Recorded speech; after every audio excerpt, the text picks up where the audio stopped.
Mag-aapat na buwan pa lamang na nagsasama ang lalaking si Louie at Myla. Mahirap ang buhay pero kahit na papaano, kinakaya nilang makasalba sa araw-araw dahil sa parehong pagsisikap na kanilang ginagawa. Parehong nagtitinda ng karne ang mag-asawa sa tapat ng kanilang bahay. Yun na ang naging hanap buhay nila kahit noon hindi pa sila nagsasama.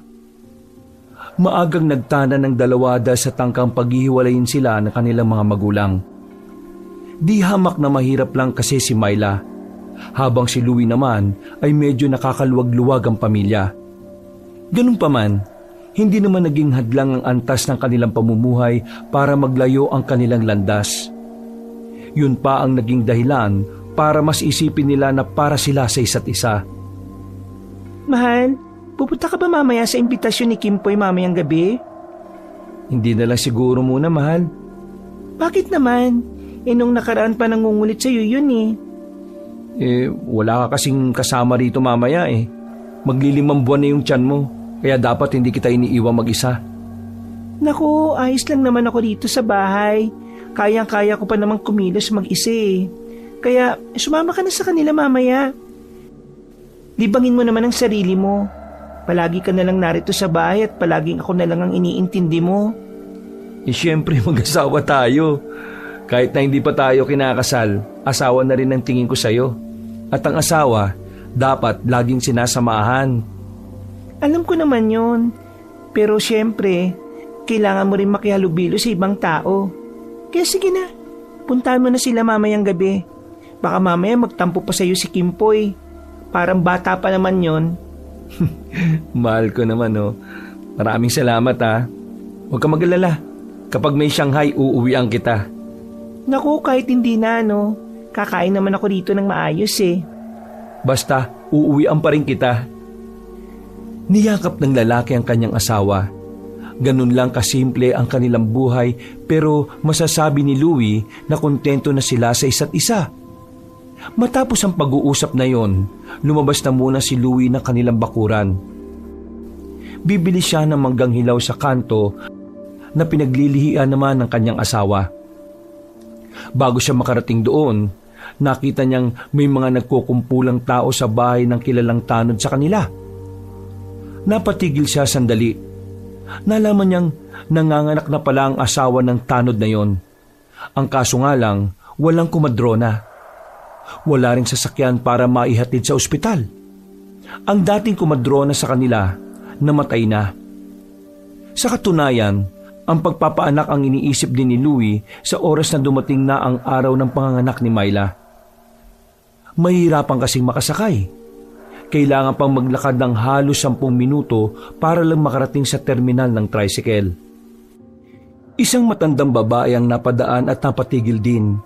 Tumingin ito sa kanya at nagtanong, Anong nangyayari rito, iha? Manganganak na po kasi yung asawa ni Mang Dinyo. Ang kaso, wala pong magpapaanak. Wala na po kasi yung kumadro na dito dati. Pinatay po kasi yun. Manganganak ba ka mo? Di ako nang bahala dyan. Bakit po? Kumadro na po ba kayo? Hindi na sumagot ang matanda at nakiraan na rin ito sa mga tao. Lumapit ito roon at naglabas ng mga gamit niya. Nagtataka man ang pamilyang yon pero pinatos na rin nila ang tulong na matandang babae kahit na hindi naman nila ito kilala. Sandaling nakiosyoso na muna si Louie. Sa pagkakakita niya, marunong kumilos sa matandang yon. Sa puntong yon, para siyang nagkaroon ng pag-asa. Kumadro na nga talaga. Tagasan kaya siya dito? Naglakad na lamang siya at saka nagtungo sa bilihan ng mangga. Naabutan naman niya doon ang isa niya ring kaibigan na si Pido.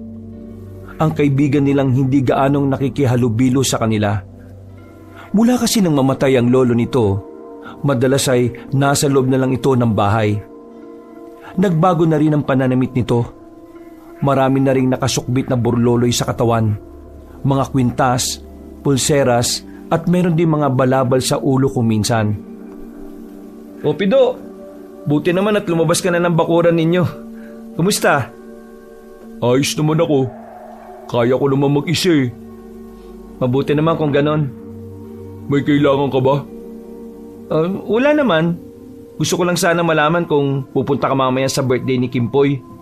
Di ba, kayo naman talaga ang mag-best friend nun? Hindi ko alam kung makakapunta ako. Marami akong ginagawa eh. Punta ka na. Pupunta rin kasi ako eh.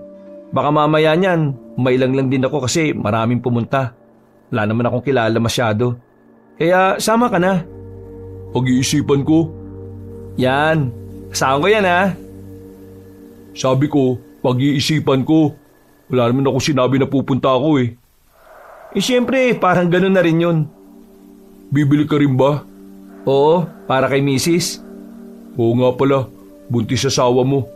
Ingatan mo yun ha. Oo naman, lagi ko naman siyang iniingatan eh. Ingatan mo kasi baka mamaya aswangin. Ha? Aswangin? Bakit? Hindi mo alam ang aswang? Alam ko ang aswang, pero meron ba nun dito? Kahit sa ang lupalop ng bansa natin meron. Kahit pa sa Maynila. Hindi lang talaga natin malalaman kagad. Kasi iba-ibang estilo ng pambibiktima nila. Depende sa lugar.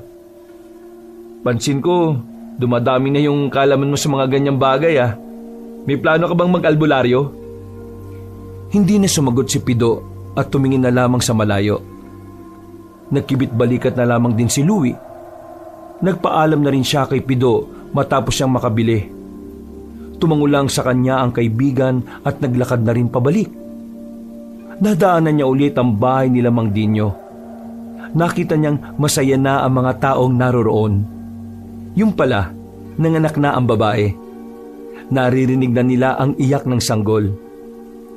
Dali-dali siyang naglakad pa uwi para ipaalam sa kanyang asawa na meron ng komadrona sa kanilang lugar. Mahal! Mahal! Oh, ano pa nangyayari? Bakit sigaw ka ng sigaw dyan? Mahal, may komadrona na rito sa atin. Talaga ba? Mabuti naman kung ganon. Oo, yung asawa kasi ni Mang Dinyo, nanganak na. Buti na lang, may napadaan na matandang babae. Komadrona pala siya. Hindi na tayo mahirapang makahanap ng magpapaanak. Masaya ang mag-asawa. Isa kasi talaga yon sa problema nila. Mula nang magbuntis si Myla, walang araw na hindi naghahanap ng komadrona ang lalaki. Kung minsan pa nga ay nakakarating na rin siya sa mga kalapit nilang baryo. Mabilis na lumipas ang oras. Sumapit na rin ang kinagabihan. Naligo na si Louie para paghandaan ang okasyon na kanyang dadaluhan. Inasikaso siya ni Myla para siyang bata na talagang pinulbuhan pa sa likod. Behave ka doon ha. Kapag may mga babaeng lumapit sa'yo, sabi mo sa kanila na may asawa at anak ka na ha. Oo naman. Kahit hindi mo ipaalala sa akin, yan talagang sasabihin ko sa kanila, no? Humalik na ang dalaga sa kanya at saka naglakad na rin siya palabas ng kanilang bakuran.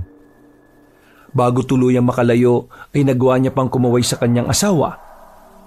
Mabilis na naglakad ang lalaking si Louie. Malayo pa lang, natanaw na niya si Pido na nakatayo sa harapan ng bahay nila Kimpoy. Wala rin siyang naririnig na ingay mula roon. Nang makalapit na si Louie, nagtataka siya kung bakit walang tao sa loob ng bakuran. Ang mga naroon lang ay ang mga mahabang lamesa na may mga pagkain at ilang alak. Pagbukas ng pinto, nakita nila si Kimpoy. Masaya itong lumapit sa kanila. O pre, nasaan ang mga bisita mo? Wala nga eh. Hindi nagdatingan. Sabay-sabay biglang naging busy. Pero, hayaan mo na. Masaya na ako na nandito kayong dalawa. Kayo lang naman kasi talaga ang solid na barkada ko eh. Pambira yung mga yun, oh. Sana hindi sila nag-oo kung di rin naman pala sila makakarating, di ba? Huwag kang iiyak, pre. Hindi naman ako iiyak eh, baliw. Tara na at makapagsimula na tayong mag-inom. Pumasok na sila sa loob ng bakuran. Agad nilang nilantaka ng mga pagkain nakahanda sa lamesa. Hindi pa nga sila natatapos, ipinagtabi na ni Louie ng Shanghai ang kanyang asawa. Sinimulan na rin nilang mag-inom. Malakas uminom si Louie kaya kahit nakakailang bote na sila, kakaunti pa lang ang tama sa kanya. Maliban na lang kay Kimpoy na hindi naman talaga natural na umiinom ng alak. Si Pido naman, kahit may tama na rin ay tahimik lang. Alam nyo mga pre, si Aling Tonya kahapon, ang sabi, ang gwapo ko raw. Akala niya siguro type ko siya. Masyado ka nang assuming. Baka naman kasi sinondiments ka lang. Anong sinondiments? Baka compliments. Hindi pre, marunong talaga si Aling Tonya tumingin ng gwapo. Ako rin kasi sinabihan nun eh. Ikaw Pido? Paano niya ako sasabihan eh, lagi ako nasa bahay. Puntayin niyo kaya sa bahay. Bakit bang hirap magkaroon ng asawa ngayon, Louie? Ano bang sikreto mo't nakapag-asawa ka? Sikreto nga eh, bakit ko sasabihin? Sus! Isa kang madamot! Hindi naman inaaral ang pagkakaroon ng asawa.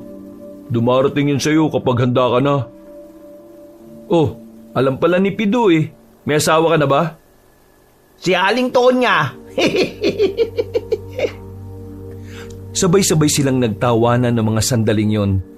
Sa sobrang libang nila, hindi na nila namalaya na maingay na pala sila. Wala namang nagagalit doon dahil ilang metro ang layo ng bahay nila Kimpoy mula sa kasunod na bahay. Makalipas lang ang ilang minuto ay nagkayayaan na rin silang umuwi. Lasing na si Kimpoy, habang sakto lang naman si Louie at Pido. Tara na, uwi na tayo. Uy, baliw, anong uwi? Yan lang ang bahay mo oh. Lasing na talaga. Ay, oo nga pala no. Di, hahatid ko na lang kayo sa mga bahay ninyo. Hindi na, ayos na kami. Magpahinga ka na. Kami nang bahala sa sarili namin. Sus!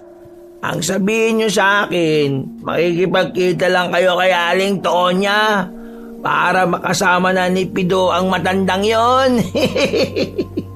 Uy, bunganga mo nga. Baka may makarinig pa sa'yo dyan, magkaroon pa ako ng issue. Oops! Sorry po. Buang ka talaga. O sige na, aalis na kami. Pasok ka na. Bilisan mo. Maraming salamat mga pare ha. Kung di kayo dumating, malungkot ang birthday ko. Sandali pang yumakap sa kanila ang lalaking si Kimpoy, sabay hampas sa puwet nila. Muntikan pa itong masubsob. Buti na lang ay nahawakan ni Pido sa kwelyo. Napapailing na lamang sila na makapasok na sa loob ang kanilang kaibigan. Tara na pre, sabay na tayo. Habang naglalakad ang dalawa, naramdaman ni Louie na parang may nakabuntot sa kanila. Nung una, inakala niya na baka si Kimpoy lang yon. Pero hindi. Kasi nang lumingon sila, narinig nilang nakapagtago na yon. Bakit pre? Ha? Oh, wala naman. Akala ko kasi sinusundan tayo ni Kimpoy eh. May sumusunod ba sa atin? Ewan ko nga eh. Parang, siguro. Teka lang. Kumuha ng malaking bato si Pido sa gilid. Maraan silang naglakad at nang makarating na sila sa halamanan, nakita nilang lumabas mula roon ang pusang kulay itim. Nakahinga sila na maluwag.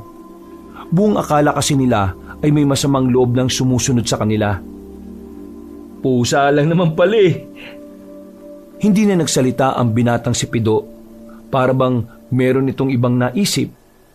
Pinagpatuloy na lamang nila ang kanilang paglalakad hanggang sa makarating na nga si Louie sa kanilang bahay. Nagpaalam na rin sa kanya si Pido. Pagpasok niya sa bahay, inabutan niyang gising pa si Myla. Nagtatahi ito kahit 11:00 na ng gabi. Oh, akala ko ba nag-inom kayo? Kumain lang kayo? Nag-inom kami. Hindi lang talaga ako nalasing. Di bale, may daladala nga pala akong Shanghai, mahal. Pinadala rin ito ni Kimpoy. Para daw sa buntis. Naku, maraming salamat. Di bale, kapag nagpunta siya rito bukas, lulutuan na lang natin ng pagkain. Lutuan ko na lang ng kakanin. Oo, pero alam mo ba, naawa nga ako ron kanina eh. Bakit? Yung iba niyang mga inimbita, hindi naman nagpunta. Kaming dalawa lang ni Pido ang naroon. Ang mahalaga naman, kayong dalawa eh. Yun nga rin ang sinabi ko sa kanya. Kaya yun, naging okay din naman siya. Ay, teka nga pala. Bakit ba gising ka pa rin hanggang ngayon? Tulog na ako kanina, kaso... Kaso ano? Kanina pa parang may nagbubukas ng bintana natin eh. Ha? Alam mo yung umuuga yung bintana? Buti na lang makapalang kahoy. Louie, tingin mo inaaswang ako? Agad na naalala ni Louie ang sinabi sa kanya ng kaibigang si Pido. Dito na niya napagtanto na pwedeng-pwede nga rin talagang aswangin ang kanyang asawa. Lalo na't malaki na rin naman ang tiyan nito. Naniniwala ka ba sa aswang, mahal? Ako kasi naniniwala ako. Maraming ganyan dun sa napuntahan kong probinsya ng tiyahin ko eh. Kung totoo ngang aswang yung naramdaman mo kanina, bukas na bukas din maglalagay ako ng bawang sa bahay natin. Pero iniisip ko rin, baka naman magnanakaw. Sabihin na lang natin kaya kay Kapitan Tony. Wag na. Alam mo namang manyakis ang taong yun eh. Noon pa may pagnanasa sa'yo yun eh. Kahit nga ngayon malaki na tiyan mo, trip ka pa rin niya eh. Kung pwede ko lang suntukin, ako. Oh, yan ka na naman. Siselos ka na naman dyan. Hayaan mo na. Sa halip na matakot sa aswang, nakaramdam na naman ng galit ang lalaki nang maalala ang ginawang pambabastos noon ni Kapitan Tony sa kanyang asawa. Bagong salta pa lang sila noon nang hampasin ng kapitan ang puwet ng kanyang asawa. Munti ka na niyang mabugbog ang kapitan, pero buti na lang nakapagpigil pa siya. Galit na galit si Louie dahil kahit na kailan, hindi sila nakatanggap ng kahit na anong paumanhin mula sa kapitan. Pasensya na. Nakakainis pa rin kasi talaga kapag naaalala ko eh. Ang mabuti pa, matulog na lang tayo. Bukas walang tinda, kaya makakapaglagay tayo ng mga bawang. Tumango na lamang ang lalaki. Humiga na rin sila at ilang sandali lang ay nakatulog na rin. Kinabukasan, bumili agad ng 2 kilong bawang ang lalaking si Louie. Maaga pa lang ay sinimulan na niyang maglagay ng pangontra. Habang abala siya sa kanyang ginagawa, ay biglang dumating ang kanyang kaibigan na si Kimpoy. Nakahawak pa ito sa ulo nang maupo sa gilid ng bakuran nila. Mahal, si Kimpoy narito. Uy, pare, bakit? Masakit ba ulo mo? Oo pre, ang dami ko yatang nainom kagabi. Nung marami, 1 bote ka lang no, mahina ka lang talagang uminom. Kayo ang lalakas nyo eh. Ginawa nyo lang bang gatas yung alak kagabi? Sanay na kasi kami. Ito naman no. Ano namang ginagawa nyong manggasawa? Para saan niya mga bawang? Sumeryoso ang mukha ng mag-asawa sa tanong na yon. Sumenyas na lamang si Myla na si Louie na lang ang magsabi. Kasi pare kagabi, pag uwi ko galing sa inyo, si Myla parang inaaswang daw. Yung bintana daw parang binubuksan eh. Ha? Inaaswang si Myla? May aswang na rin dito? Hoy, bakit? Saan pa ba may aswang? Alam mo ba yung baryo ng Santa Ana? Oo, ang layo na nun ah. Galing kasi ako ron kahapon. Doon ko kinuha yung ulo ng baboy na pinulutan natin. Narinig ko sa kwento ron, may inaswang din daw na buntis doon. As in, nakita nilang aswang talaga. May mga witness daw talaga, pre. Di, totoong nabubuhay pa pala talaga sila ngayon. Naku, wag naman sana. Takot ako sa aswang eh. Naku mare, wag ka mag-alala. Takot ang aswang dito sa atin. Marami ba namang adik eh. Oh, sandali, may iba ako. Gusto mo bang mainit na maiinom? Nagluto kami ng puto, pre. May tableya din dyan. Late na birthday treat namin sa'yo. Uy, pambira talaga itong mag-asawa na to. Nag-abala pa. Pero wala akong tinatanggihan na alok eh. Buti naman. Bakit ka naman tatanggi? Masarap ang luto namin, no? Nako, matikman nga't nang mahusgahan. Pumasok na rin si Kimpoy sa loob. Sa sobrang close nila sa isa't isa, kahit hindi pa naman ganun kalalim ang kanilang samahan, malayang nakakapasok at labas si Kimpoy sa bahay ng dalawa. Magaan kasi talaga ang pakiramdam nila kay Kimpoy. Isa pa, ang lalaking ito ang tumulong sa kanila noong mga panahong wala silang mapuntahan. Habang kumakain, napansin nilang may matandang babae sa labas. Nakatigil ito sa tapat at parang may sinisipat ito sa loob. Nang makita sila na matanda, sumilay ang ngiti na matandang yun. Kilala niyo ba siya? Mahal, siya yung kumadrona na sinasabi ko sa'yo. Magaling yan. Ah, siya pala yun. Lagi ko siyang nakikita sa palengke nitong mga nakaraan eh. Lagi niya akong iningitian. Taga dito ba yan? Hindi ko siya namumukaan eh. Halos lahat ng matatanda kasi dito sa atin, kilala ko na. Lalo na si Aling Tonya. Pakiramdam ko, bago lang din kasi siya rito sa atin eh. Papalapitin sana nila ang matanda, pero naglakad na rin yun paalis. Napapakamot na lamang sa ulo ang lalaking si Louie. Bumalik na lamang siya sa loob para ipagpatuloy ang kanilang kainan. Mga bandang 5:00 naman ng hapon, lumabas ang mag-asawa para magsimba. Araw din kasi ng linggo nung araw na yon. Malapit lang naman ang simbahan sa kanila. Halos 5 minutong lakarin lang din. Nang makarating sila roon, nakasalubong nila ang matandang komadrona. Nakangiti agad yon at nakatingin kay Myla. Partikular na sa tiyan ng babae. Maglilimang buwan ng tiyan mo, iha? Nako, kapag manganganak ka, pwedeng sa akin ka na lang manganak. Ang sabi nga po sa akin ng asawa ko, kumadrona daw po kayo. Oo, kumadrona nga ako sa amin.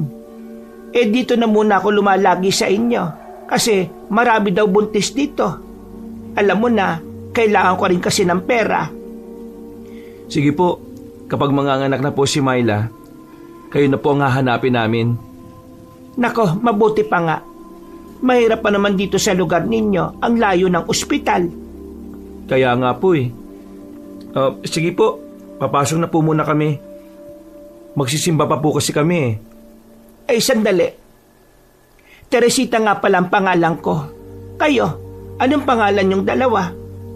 Ako po si Louie at ang asawa ko naman po ay si Myla. Kinagagala ko kayong makilala. Ngumiti na lamang sila bilang tugon at nagsimula na rin maglakad. Habang papalayo sila, nararamdaman pa rin ng babaeng si Myla na parabang nakatingin pa rin sa kanila ang matandang babae. Pero hindi na lamang yun pinansin ni Myla at itinoon na lamang ang atensyon sa nilalakaran. Nakakagaan ng misa para sa mag-asawa. Tuwing magsisimba sila, pakiramdam nila ay ipinanganak sila ulit. Sobrang luwag ng kanilang paghinga. Hindi naman sila sobrang relihiyoso, pero nakaugalian na nilang magpasalamat sa Diyos sa tuwing araw ng linggo. Pagkatapos ng misa, agad na rin silang naglabasan. Bumili na muna sila ng sampagita sa gilid at saka umuwi na rin ang bahay. Pagdating ng kinagabihan, maagang naging tahimik ang paligid. Walang maririnig na mga nagigitara sa inuman. Ganon din ang linggo ng gabi sa kanilang baryo. Mahal, kapag malapit ka ng mga anak, huwag mo na akong tulungan sa tindahan ha. Ako nang bahala. Mas maiging pinapahinga mo na lang. Sigurado ka ba, mahal? Oo naman no. Dapat nga di ba kapag buntis nagpapahinga talaga. Kasi hindi natin alam kung gaano kalakas ang bata. Hindi pa rin naman tayo nakakapagpa-check up mula nang mabuntis ka. Sige, makikinig na lang ako sa iyo. Para din naman ito sa bata eh. Ayun, good girl ka naman pala eh. Sus, anong good girl ka dyan? Gagawin ko lang din naman ang tama, no? Basta, good girl ka pa rin sa akin. Wala nang ibang good girl sa buhay ko. Natigilan ng kanilang lambingan na mapatingin sila sa labas ng kanilang bakuran. Meron kasi silang naririnig na kaluskos. Parang nakatapak na mga tuyong dahon. Sa puntong ito, agad na bumakas ang takot sa mukha ni Myla. Ang unang pumapasok kasi sa isipan nito ay walang iba kundi aswang. Kalma lang mahal ha, akong bahala. Kumuha si Louie ng itak sa gilid. Maraan siyang lumapit sa kinaroroonan ng kaluskos. Nang hawiin niya ang halaman, isang pusang itim ang bumungad sa kanya. Nakahinga ng maluwag si Louie. Buong akala kasi niya ay kung ano na ang naroon. Mahal! Usa lang naman pala nandito. Huwag ka na matakot. Maging ang babaeng si Myla ay napahawak na lamang sa dibdib nito. Sigurado ka bang pusa lang yon? Oo, usa lang naman ang nakita ko ron eh. Tumungutango ang babae pero sa kaloob-looban nito ay hindi pa rin ito mapakali.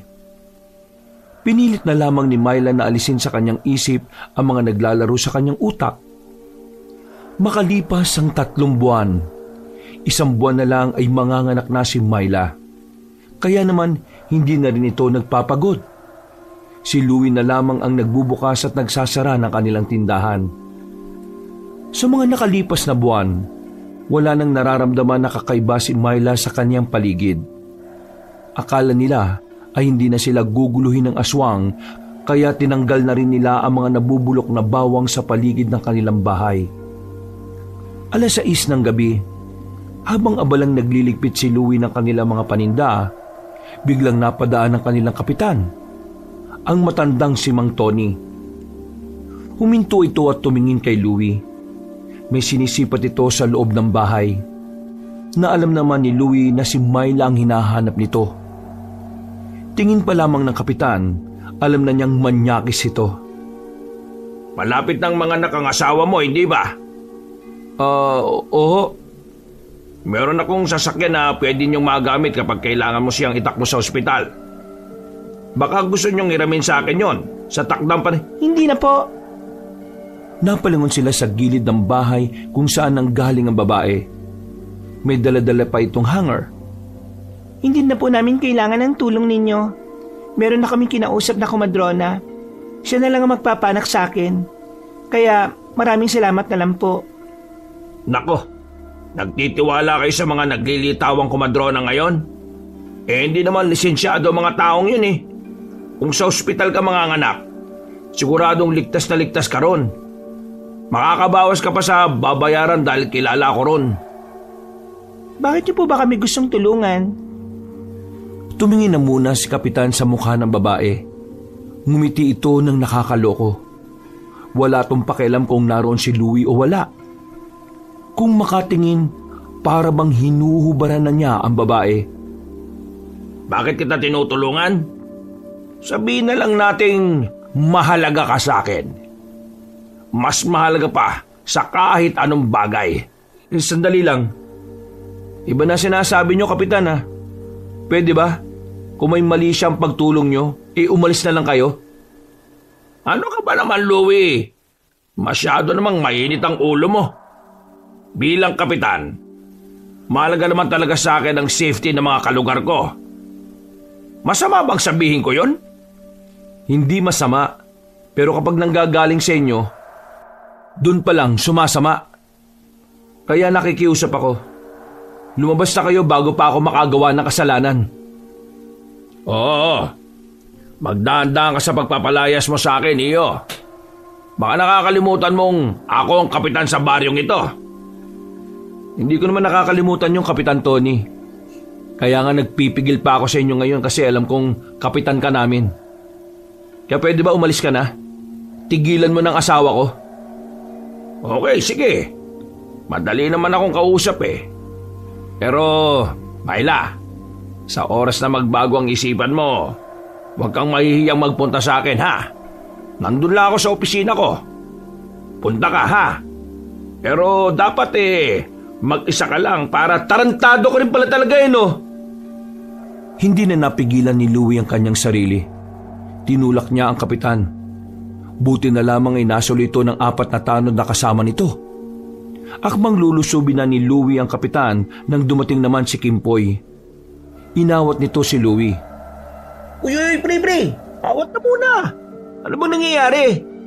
Ito kasing siraulong kapitan natin eh. Ang bastos ba naman kay Myla? Pagbabayaran mo tong ginawa mong pananakit sa akin.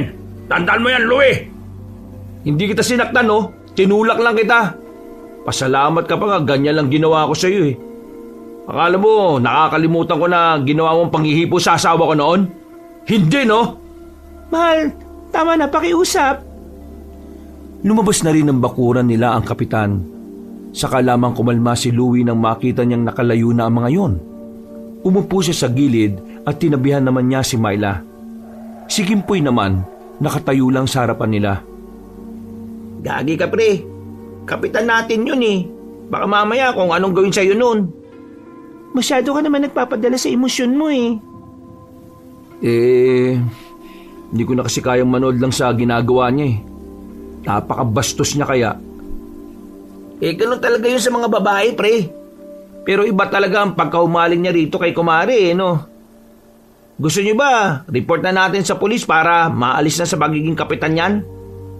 Wag na. Lalaki lang ang gulo. Isa pa, wala rin naman tayo magagawa eh. Kakampiyan lang din naman siya, gaya ng ginawa nila noon. Marami na rin naman daw nagreklamo pero wala rin namang nangyari. Sa susunod na bastusin ka ulit niya, lalo na sa harapan ko, hindi talaga ako magdadalawang isip na lumpuhin siya. Tapos ano, makukulong ka? Yung bang gusto mo? Pre, makinig ka sa asawa mo. Huminga na lamang ng malalim ang lalaking si Louie. Mga ilang sandali lang din ay nahimasmasan na rin siya. Iniba na lamang ni Kimpoy ang usapan. Ay pre, nabalitaan mo na nga ba? Ang alin? Kilala mo ba si Mario? Oo naman no, yung nagtitinda ng taho. Oo, siya nga. Hoy bakit? Anong meron sa kanya? Di ba buntis din ang asawa nun? Oo, akala ko ba nanganak na kahapon? Oo nga, nanganak na. Kaso alam nyo kung anong nangyari. Nawala yung anak nila. Ano? Nawala? Paanong nawala? Ang pagkakarinig ko kasi, itong asawa ni Mario na si Bea, pagkatapos daw siyang iwan ng komadrona kasi ayos naman na raw ang lahat. Bigla raw siyang nakatulog eh. Paggising niya, wala na yung anak niya.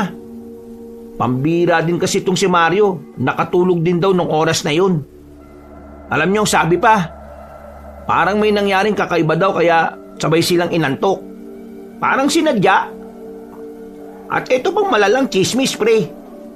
Sabi ng iba, aswang daw ang kumuha sa sanggol. Agad na nangilabot ang mag-asawa ng mga sandaling yon. Nabahala si Myla. Nakakaramdam na siya ng takot na baka mangyari ang ganun sa kanya. Nanlalamig ang palad ng babae nang hawakan ito ni Louie.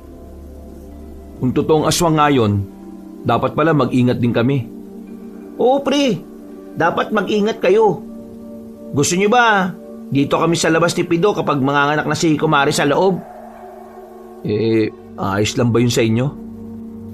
Naku, nakakaya naman kung ganun. Anong nakakaya? Hindi na kayo ibang tao sa amin ni Pido, no? At saka, hindi ba kayo nababahala dun sa sinabi ko? Nung malaman ko ngayon, ang una kong inisip kayong dalawa eh. Kaya, wag na kayong mahiya. Kami nang bahala sa inyo sa araw na yon. At pre, wag mo na pala munang iwan tong si Kumari. Kasi nitong mga nakakarang araw nagiging matunog na yung aswang dito sa atin eh.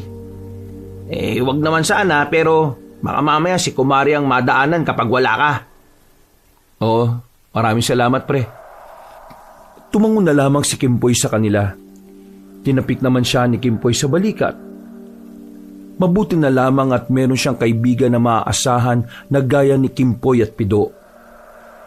Makalipas pa ang ilang mga araw, napapadalas na ang pabalik-balik ni Aling Teresita sa kanilang bahay. Sa loob ng isang araw, 2 beses itong nagpupunta sa kanila para suriin ang bata sa loob ng tiyan niya. Hindi alam ni Louie kung normal ba ang ganoon sa mga komadrona. Para kasing mas sabik pa si Aling Teresita sa paglabas ng bata kaysa sa kanila.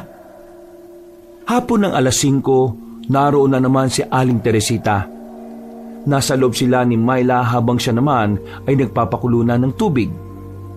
Mga ilang sandali lang narinig niyang nagsalita ang matandang babae. Alam mo na ba na mabango mga sanggol sa unang labas nila? Mabango? Paano mabango? Hindi sila malansa. Mabango sila. Naintriga si Louie sa kanyang narinig. Kaya naman, sandali siyang lumapit sa pintuan para mas marinig niya kung ano man ang pinag-uusapan ng mga yon. Aling Teresita, nabalitaan niyo ba yung tungkol sa sanggol na tinangay daw nung nakaraan? Hanggang ngayon hindi pa rin ho nahahanap yung sanggol. Tingin niyo po, aswang po kaya talagang kumuha doon? Ako ang nagpanak sa babaeng yon. Yung Bea ang pangalan. Hindi ako naniniwala na aswang ang kumuha doon, iha.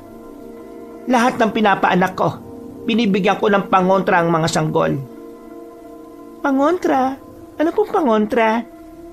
Pangontra para hindi sila malapitan na kahit na anumang elemento. Alam ko naman kasi na ang mga sanggol kapag lumabas na sa kanilang ina, maraming elemento ang nakaabang sa kanila. Kaya naman, hindi ako naniniwala na aswang ang kumuha sa sanggol. Hindi siya makakalapit sa bata kung aswang siya. Kaya ang hinala ko dyan, isa sa mga taong may galit sa kanila. O baka naman mga taong may inggit. Sa narinig na yun ni Louie, napaisip din siya sa sinabi na matandang si Teresita. Napagtanto niya na maaari nga rin talagang mangyari ang sinasabi ng komadrona. Pero hindi pa rin nawawala sa isipan ni Louie ang posibilidad na totoo ngang may aswang na gumagala sa kanilang baryo. Babalik na sana si Louie sa kanyang ginagawa, pero narinig na naman niya ang sinabi ni Aling Teresita. Ako ang bahala sa anak mo. Hindi ko siya hahayaan. Makakalabas siya sa iyo nang hindi ka nahihirapan. Walang mangyayaring masama sa inyong dalawa. Mabilis na lumipas sa mga araw. Dumating na nga ang araw ng panganganak ng babae. Nung mga sandaling yon, kabado na si Louie. Makailang ulit niyang ipinagdarasal na sana walang mangyaring masama sa kanya mag-ina. Kasama niya si Kimpoy at Pido sa bakuran. Naroon sila para bantayan ng babaeng si Myla habang nanganganak. Meron na rin silang hawak-hawak na itak sakaling bigla na lamang dumating ang aswang.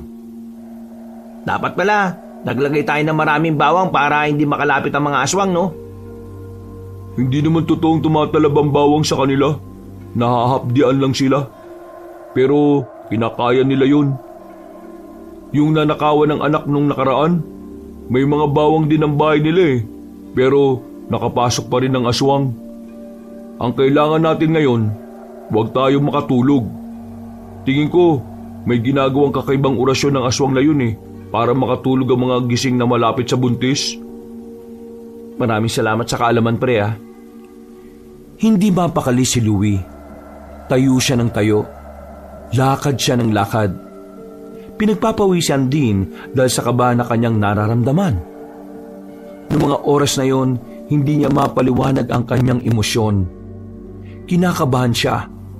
Masaya, pero nangangamba rin. Yung pangamba niya ay parang may ibang pinaghuhugutan. Litong-lito na si Louie. Pinapakalma na lamang siya ng kanyang dalawang kaibigan. Mga ilang sandali pa, narinig na nila ang iyak ng sanggol. Napaupulit si Louie at tuminga ng malalim. Narinig niya rin si Myla na napapaiyak na lamang dahil sa tuwa. Papasok na sana si Louie sa loob nang bigla siyang makaramdam ng pagkaantok. Pagtingin ni Louie sa dalawa niyang kaibigan, mapungay na rin ang mga mata nila. Pero nakaisip ng paraan si Pido. Dinukot nitong maliit na kutsilyo sa tagiliran. Sinugatan ng binata ang kanyang palad. Dahil doon, hindi na ito tinablan pa ng antok. Pasensya na mga pre ha, pero kailangan nyo rin to. Sinugatan din sila ni Pido, kaya naman nabuhay ulit ang kanilang diwa. Nagmamadaling pumasok si Louie sa loob. Nanlalaki naman ang mga mata ni Aling Teresita nang makita siyang gising na gising. Napatingin din yon sa kanyang palad. Ang tanging nakatulog lang noong mga oras na yon ay ang babaeng si Myla. Aling Teresita, anong nangyari sa kanya? Nawala ng malay eh. Normal lang yan. Matinding pagod ang naramdaman niya. Pero anong nangyari sa palad mo? Sinugatan po namin para hindi kami makatulog. May orasyon daw po kasing ginagawa ang mga aswang para makatulog ang mga nagbabantay sa buntis. Pre, hanapin namin yung aswang dito sa paligid. Narito lang yon. Ginagawa niya ang orasyon. Para bang mas lalong nabalisa ang matandang babae nang marinig yon. Pero nagpatay mali siya na lamang din ito. Narito na ang mga gamot na dapat ninyong bilhin ha. Tapos, kapag nagising na siya, punasan mo siya ng maligamgam na tubig. O paano? Aalis na ako. Teka, saan po kayo pupunta? Hindi po muna kayo titigil dito? Sigurado po kayong ayos na siya? Ayos na ang asawa at ang anak mo. Kailangan ko pa kasing puntahan ng nasa kabilang baryo. Masakit na rin kasi ang tiyan ng babaeng yun eh. Sige, aalis na ako. Ni hindi man lang naghugas ng kamay ang matandang babae. Lumabas na rin ito ng bahay. Nagmamadali itong maglakad hanggang sa tuluyan na rin itong nakalis. Inasikaso na lamang ni Louie ang kanyang asawa. Malalim na ang gabi nang malinis na niya ang mga kalat. Nasa silid na rin ang mag-ina ng payagan ni Louie na makapasok ang kanyang dalawang kaibigan. Mabuti naman at ligtas na nailabas ang anak niyo, pre. Kumusta naman si Kumare? Sabi ni Aling Teresita, ayos lang naman daw siya. Kamukha mo pre anak mo, may junior ka na. Ano nga pala pangalan niyan? Hindi ko alam kay Myla eh. Siya naman ang nanay, siya ang magbibigay ng pangalan. Weirdo na kumadrona niyo, pre. Kadalasan kasi sa mga kumadrona, pagkatapos mga anak ng pasyente, hindi muna naalis yun. I-check niya pa kasi yung nanay kung nasa maayos lang talagang lagay. Pero yung kanina, umalis ka agad? Meron pa raw kasi siyang pupuntahan na buntis din na masakit na rin ng tiyan. Pero weirdo pa rin siya. Iba ang pakiramdam ko sa kanya eh. Yung mga gamot na dapat mong bilhin, itanong mo muna sa ospital kung tama lang ba yan ha. Pre, ako na ang bahalang magtanong. Huwag mong iwan ang asawa at anak mo. Total, may lakad din naman ako bukas eh. Isasabay ko na rin. Ako naman, dito lang ako bukas uli pre. Ayos lang sa akin kahit sa labas lang ako. Magbabantay ako. Gusto ko talagang makita yung lintik na aswang na yun eh. Maraming salamat mga pre ha. Kinaumagahan, nagkaroon na rin ng malay ang babaeng si Myla. Masakit ang buong katawan nito kaya hindi agad ito makakilos na maayos. Napangiti na lamang ang babae nang makita ang sanggol sa gilid niya. Mukhang malusog ang sanggol at masigla. Hindi na naman maiwasan ng babae na mapaluha dahil sa wakas nailabas na rin niya ang kanilang anak. Mahal, kumusta ang pakiramdam mo? Ayos lang naman. Masakit ang katawan ko pero kapag nakikita ko ang anak natin, parang mabilis akong nakaka-recover. Kamukhang-kamukha mo siya, oh. Malamang, gwapo rin siya. Pero, anong gusto mo ipangalan natin sa kanya? Gusto ko siyang pangalanan na Ramon. Ha? Bakit naman Ramon? Naalala mo pa ba na sa Ramon Magsaysay Plaza tayo nagkakilala? Kaya Ramon, para habang nakikita natin siya, araw-araw nating maalala kung paano tayo nagsimula. Sobrang makahulugan naman ng pangalan ng anak natin. Pero gustong-gusto ko yan. Ramon. Tunog bara ako eh. Louie, mahal. Siya nga pala. Nasaan na si Aling Teresita? Kagabi nung nawalan ka ng malay, umalis na siya kagad at iniwan ka niya sa akin. Ang sabi niya, may isa pa kasing buntis na kailangan niyang asikasuhin kasi sumasakit na rin ang tiyan eh. Napansin ni Louie na parang nag-iba ang reaksyon ng mukha ng kanyang asawa. Kaya naman, hindi na niya naiwasang hindi magtanong. Bakit mahal? May problema ba? Kagabi, habang nanganganak ako, hindi ko alam kung namalikmata lang ba ako o hindi. Pero nung tumingin ako kay Aling Teresita noon, nanlilisik yung mga mata niya. Paano nanlilisik? Parang galit? Oo. Parang may gusto siyang gawin sa baby natin. Pero saglit ko lang nakita yung ganun niyang reaksyon kaya hindi ko rin sigurado kung tama ba yung nakita ko. Saka mo na muna isipin yan. Ang mahalaga ngayon, magpahinga ka. Ako na munang bahala sa inyo ni Baby Ramon. Naging aligaga ang lalaking si Louie. Noong mga sandaling yon, siya na muna ang lahat ng kumilos sa bahay. Halos hindi na rin niya maasikaso ang sarili niya. Ang iniisip niya lang ay ang kanyang mag-ina. Dakong 4:00 ng hapon, dumating si Kimpoy. Saktong nasa bakuran lang si Louie at Pido habang nagkukwentuhan sa harapan ng sinasalang na kamote. Pagtingin agad nila sa mukha ni Kimpoy ay parang hindi na maganda ang sasabihin nito. Balita pre. Mga pre, itong mga gamot na nakasulat sa papel, hindi naman daw to gamot para sa babaeng katatapos lang mga anak eh. Para saan pala yung mga nakasulat dyan? Iba't ibang gamot daw to. May para sa ubo, may para sa pampatulog, may para sa rayuma, may para sa pampalaglag ng bata.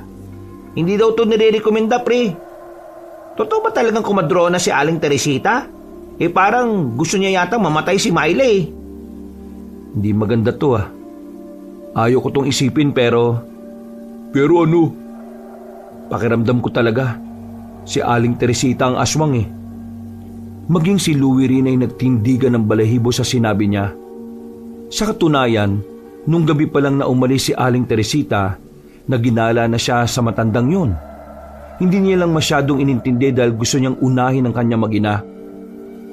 Naisip niya rin na kung bakit si Aling Teresita lang yata ang mukhang hindi inantok ng oras na yon.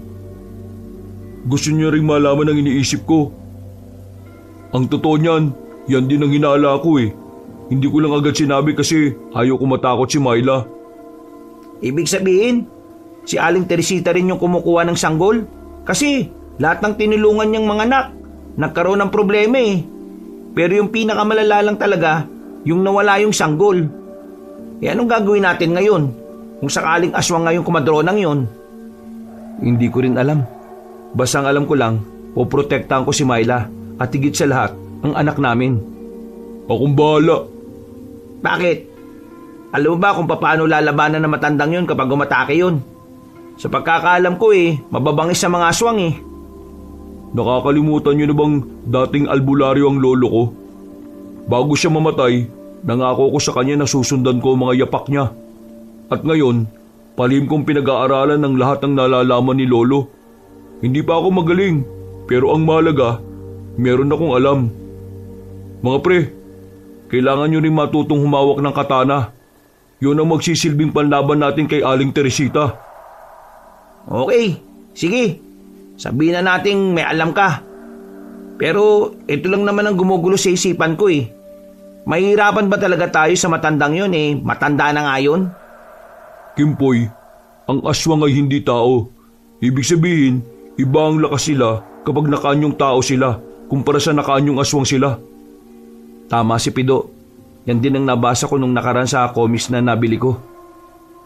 Bali, ganito ang gagawin natin mga pre. Tutal, wala pa naman akong ginagawa sa buhay. Asahan yung lagi akong narito para magbantay sa inyo. At habang nandito ko, tuturuan na kita sa lahat ng nalalaman ko pre. Ako, hindi ba ako kasali? Hindi ba kami nakakabala sa buhay mo? Hindi naman. Kakadesign ko lang ng trabaho, di ba? Tambay lang din ako. Sama nyo na ako. Parang exciting yan eh. Baliw. Hindi exciting tong ganito, no? Nakakakaba kaya. Lalo na ngayon. Dalawa na ang pinoprotektahan ko. Huwag ka maglala, pre. Hindi ka naman namin pababayaan at ang kumari namin. Siyempre, pati na rin ang future inaanak namin. Napangiti na lamang din si Louie. Maya-maya pa ay pumasok na rin siya sa loob para asikasuhin ang kanyang mag-ina. Naging mabilis ang mga araw. Hindi na nila namalaya na mag-iisang buwan na pala mula ng mga anak si Myla. At sa mga nagdaang mga araw, hindi na rin nagparamdam sa kanila ang matandang si Teresita. Wala na rin makapagsabi kung nasa baryo pa rin ito. Para bang bigla na lamang naglahong parang bula. Walang iniwang bakas. Walang nakakaalam kung saan siya maaaring matagpuan. Pero kahit na ganon, hindi naging kampante ang lalaking si Louie. Para sa kanya, hanggat hindi nila napupuksa ang aswang, hindi sila malalagay sa kapayapaan. Mahal, magpunas ka naman ng pawis mo. Yayakap ka kay baby, pawis na pawis ka. Ay, pasensya na mahal ah. Sabik na sabik lang talaga ako makita ang baby Ramon natin eh.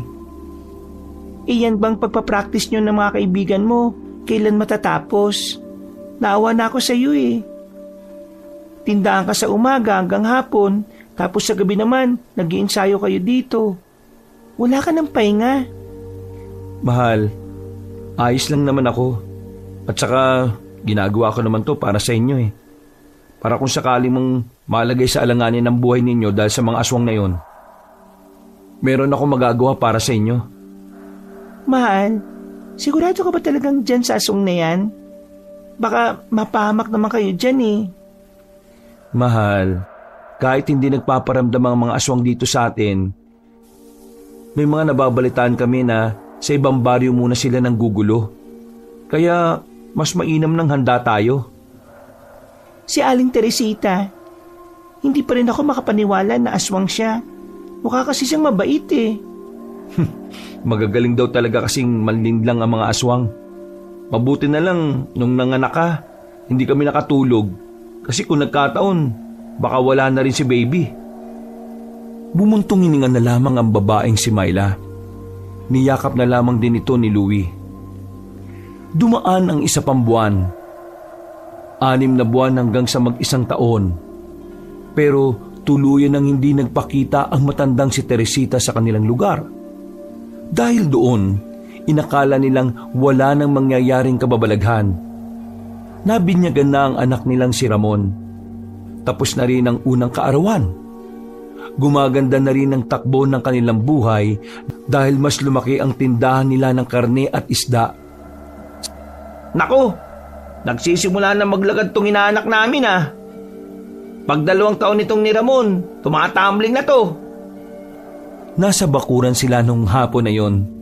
Tuwang-tuwa sila habang pinagmamasdan ng batang si Ramon na nakatayo at nakakapit sa kamay ng ina.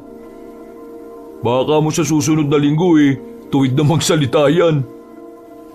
Madali namang matuto ang isang bata kapag yung paligid niya healthy para sa kanya.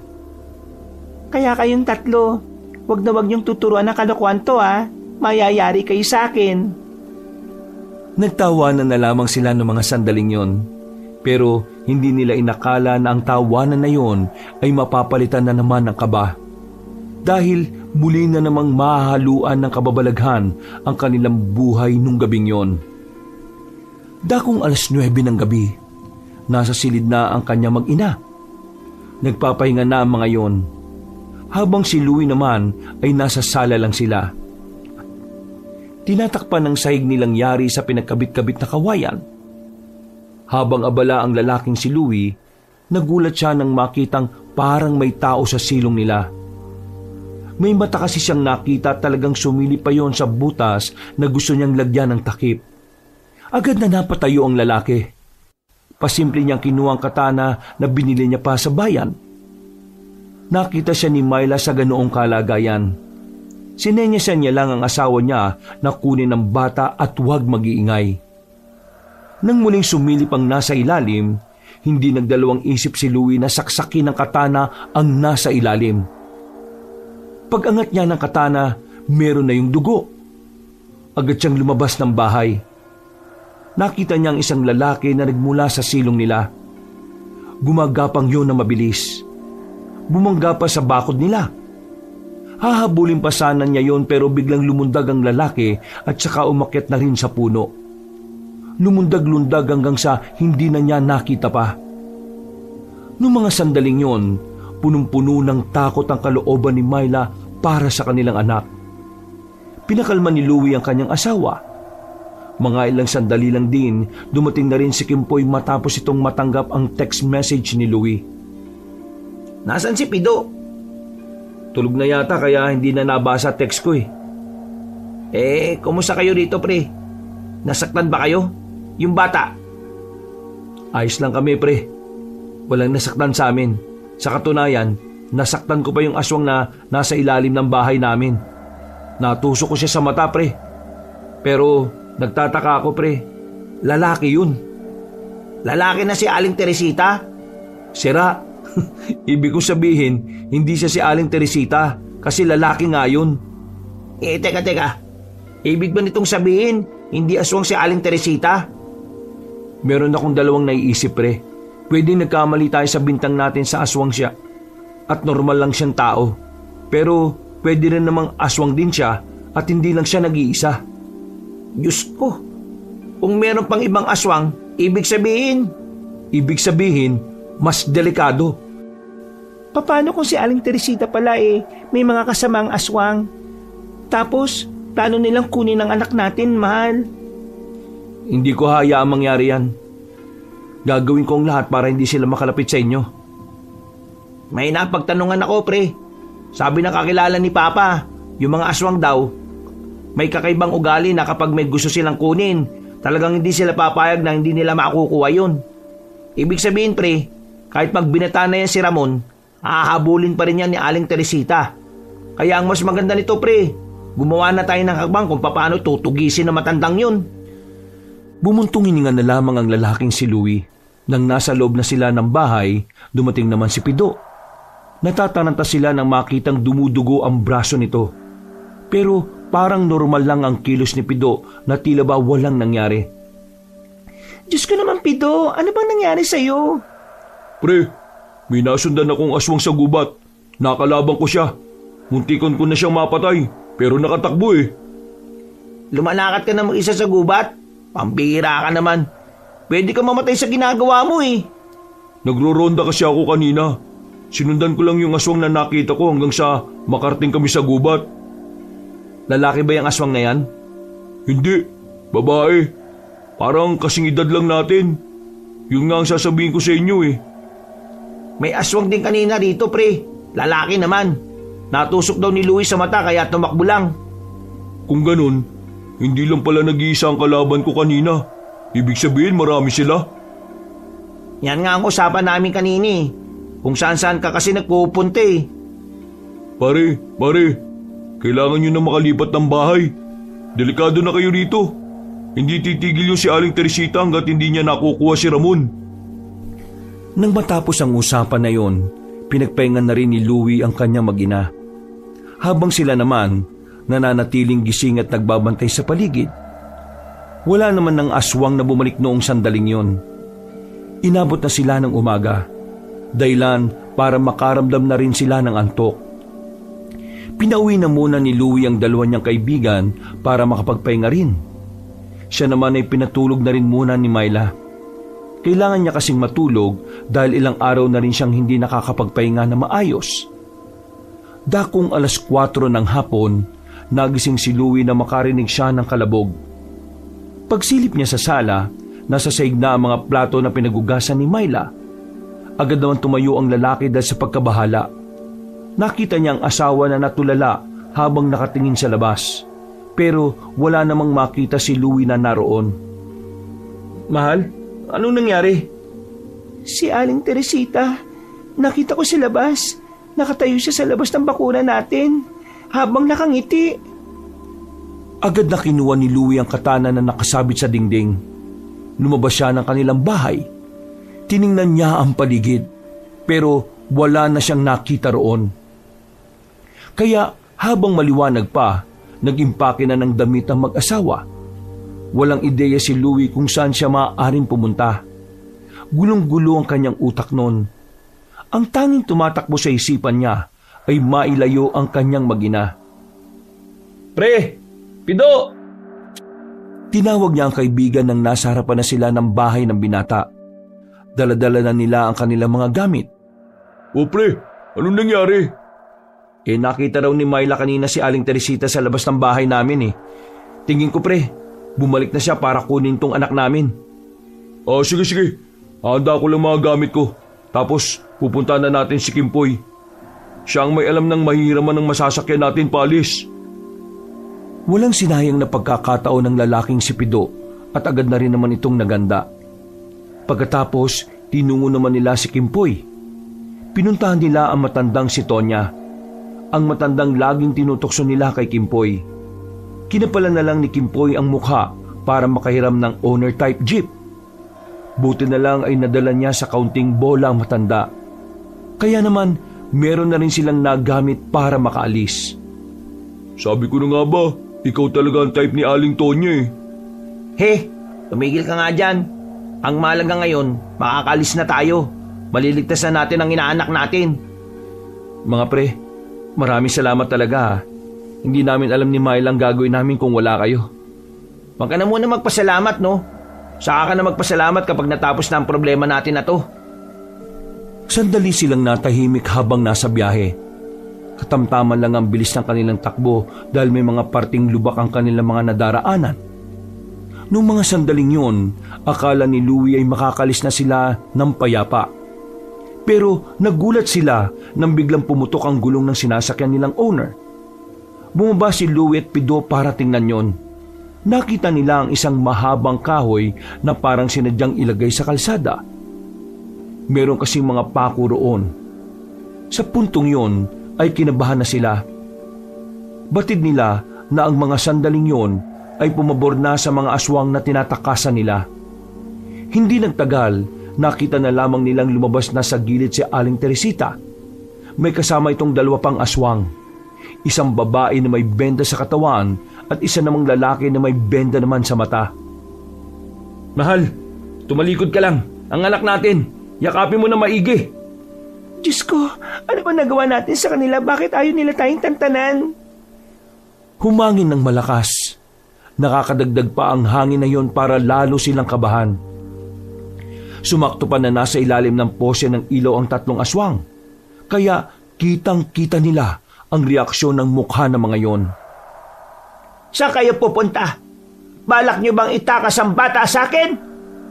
Wala kaming ginawa sa'yo, kaya tigilan mo na kami. Wala naman talaga kayong kasalanan. Pero nang bigyan niyo ako ng permiso na maging kumadrona ng babaeng yan, para niyo na rin akong binigyan ng permiso na angkinin ng batang yan. Kaya naman, sa ayaw at sa gusto ninyo, kukunin ko ang bata. Ako ang nagpaanak dyan, kaya pagmamay-ari ko yan. Kapal na mukha nitong matandang to. Paano naging sayo yan eh? Si Bilya ni Louie at Myla ang pinagsama dyan. Uy, maayos ka nga sa mga pinagsasabi mo. Nasa seryosong sitwasyon tayo, no? Kung ayaw niyong may masaktan ngayong gabi, mapayapa niyong ibigay sa akin ang batang yan. Sige na, Myla. Lumapit ka sa akin at manahimik ka! Kahit na lumuhod ka pa dyan at umiyak ka pa ng dugo, maninigas ka na lang pero hindi naman ibibigay ang anak namin sa iyo. Huwag niyo akong subukan. Hindi niyo alam kung paano ko magalit. Huwag mo rin kami subukan. Wala kang alam kung anong kayang gawin namin. Masyado ka yatang kampante na magtatagumpay ka sa plano mo porque mga tao kami. Sige, total hindi ko naman kayo mapakiusapan na maayos. Ako na mismo ang gagawa ng paraan. Mga anak, umatake na tayo! Nang sumigaw na si Aling Teresita ng ganoon, naganda na rin ang tatlong lalaki. Naunang sumagupa si Pido. May kung anong kinuha ang lalaki sa bulsa nito na sinaboy naman sa mukha ng dalawang anak ni Aling Teresita. Dahil sa ginawa ni Pido, nagkaroon ng pagkakataon si Louie at Kimpoy na makalapit. Pinagtatatagan nila ng katana ang lalaki at babae. Tinadtad nila yon hanggat hindi yun nanlalambot. Dumistansya ang dalawang aswang nang mapansin nilang alanganin sila sa laban. Galit na galit naman ang matandang si Teresita dahil sa ginawa nila sa anak nito. Magbabayaran niyo ang ginawa niyo sa anak ko! Papatayin ko kayo! Nagbago na ng anyo ang matanda, pero hindi pa rin ito uubra kay Pido. Marami nang nalalaman ng lalaking si Pido tungkol sa mga kahinaan ng aswang. Bagay na makakatulong sa kanila para matalo ang matandang si Teresita. Nakailag si Pido sa tangkang pagkalmot sa kanya. Nang makakuha ng tamang pagkakataon, meron namang inilabas na kwintas ang binata. Ayon kay Pido, isa raw yung anting-anting. Tapos ka na ngayon! Gagamitin ko ng pinakamalakas na anting-anting! Nanlaki ang mga mata ni Aling Teresita. Kita nilang parang nabahala ito dahil sa di umano'y anting-anting ni Pido. Sa sobrang pagkawindang na matanda, hindi na ito nakailag pa sa ginawa ni Pido. Nasaksak na ng binata ang matandang yon. Ang dalawang anak naman ito ay dali-daling umalis sa halip na tulungan ng kanilang ina. Sinasabi ko naman kasi sa iyo eh, huwag mong mamalitin ng mga tao. Anong klaseng anting-anting yan? Ito, hindi naman talaga to anting-anting eh. Niloko lang kita. Ginamit ko lang ang kainaan ng mga aswang na madaling linlangin sa laban. Sa narinig ni Aling Teresita, lalo itong nagalit. Umangal ito ng malakas. Pero nang hugutin na ni Pido ang katana, tuluyan ng bumagsak ang matandang babae sa lupa. Nakadilat pa ito bago ito tuluyang lagutan ng hininga. Noong mga sandaling yon, kahit na aswang naman ang kanilang pinaslang, kinabahan pa rin sila. Kaya naman, bago pa man may makakitang ibang tao, nagmamadali na silang umalis. Binalikan lang nila ang owner kinaumagahan na, kung saan wala na ang bangkay ni Aling Teresita doon. Kinahaponan naman, natagpuan ng mga mangangaso sa gubat ang 2 bangkay din ng aswang, isang babae at isang lalaki. Yun ang mga anak ni Aling Teresita na hindi na rin kinayang makauwi dahil sa dami ng tama sa katawan. Dahil doon, nabawasan na rin ang pag-aalala nila Louie. Akala kasi nila ay mabubuhay pa ang mga yon at makakabalik para gantihan sila. Sa pagkamatay ng 3 aswang, napanatag na rin sa wakas ang kalooban ng mag-asawa. Ang pangyayaring yun ay kumalat sa buong baryo, kaya naman nawala na rin ang takot ng mga tao, lalong-lalo na ang mga buntis sa kanilang lugar. Lumipas pa ang 2 linggo, kitang-kita ang pagiging masigla ng kanilang baryo. Higit sa lahat, mas dumami na naman ang mga nagbuntis. Natatawa na nga lang sila dahil parang hinintay lang ng mga residente na mawala ang mga aswang bago sila mag-anak na mag-anak. Ang birang buhay to. Kinuha na naman akong ninong ng anak ni Topper. Hindi ko naman yung close eh. Ang sungit pa ng asawa. Anak na naman sila ng anak porque wala ng aswang. Mabisang birth control din sana yung aswang no? Wala naman tayong magagawa kundi talagang mahihilig sila eh. Basta, wag lang tayong kuning ninong, gaya dito kay Timpoy. Akala yata nila marami akong pera eh. Kung sa bagay, ang mga magulang ngayon, kukunin ka lang na ninong kapag alam nilang kaya mong magbigay ng regalo sa Pasko. Buti na nga lang, hindi ako ganun pre. Ano ba kayo? Kahit di na kayo magbigay ng pamasko, itong ginawa nyo na pagtulong sa amin, sapat na yun. Tumayo kayong pangalawang magulang ng anak namin. Yun ang pinakamahalaga. Oo, magmerienda na muna kayo. Tablay at puto lang ito ha. Maraming salamat, mahal. O ikaw din, magmerienda ka na. Payapa ang sandaling yon para sa kanila dahil wala na silang gaanong iniisip na may ugnayan sa mga aswang. Nakakalabas na rin si Myla ng bahay na mag-isa. Hindi na ito kailangang samahan pa para lang makabili sa palengke. Dakong 6:00 na ng gabi, naiwan si Louie sa bahay. Siya lang ang kasama ng kanyang anak. Wala si Louie at Pido dahil umuwi na muna ang mga yon. Habang nilalaro niya ang anak niya, bigla na lamang umiyak ang kanyang anak. Nung una, akala niya'y natusok lang yon ng kung ano. Agad niyang binuhat ang bata at sinuri ang katawan nito. Wala naman siyang nakitang kahit na ano. Pero hindi niya pa rin mapatahan ng bata. Kahit anong duyan ng kanyang gawin, wala pa rin nangyayari. Iyak pa rin ang iyak. Maya-maya pa, naramdaman na lamang niya na parang uminit ang katawan ng bata. Kinuha niya ang thermometer.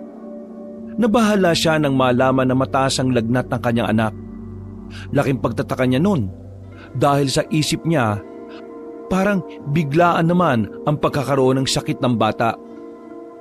Bago kasi lumabas si Myla, normal ang init ng katawan nito. Masigla rin. Tumatawa pa nga kapag nakikipaglaro siya. Diyos ko anak, bakit ka pa nilalagnat? Kinarga niya ang bata at lumabas sila ng bahay. Pupuntahan niya sana sa palengke si Myla pero hindi pa siya nakakalayo. Meron siyang nasaging matandang lalaki sa daan. Agad din naman siyang humingi ng paumanhin. Ngumiti lang din sa kanya ang matandang lalaki. Hindi na niya yun inintindi pa. Sakto naman na nakita niya si Myla na pabalik na.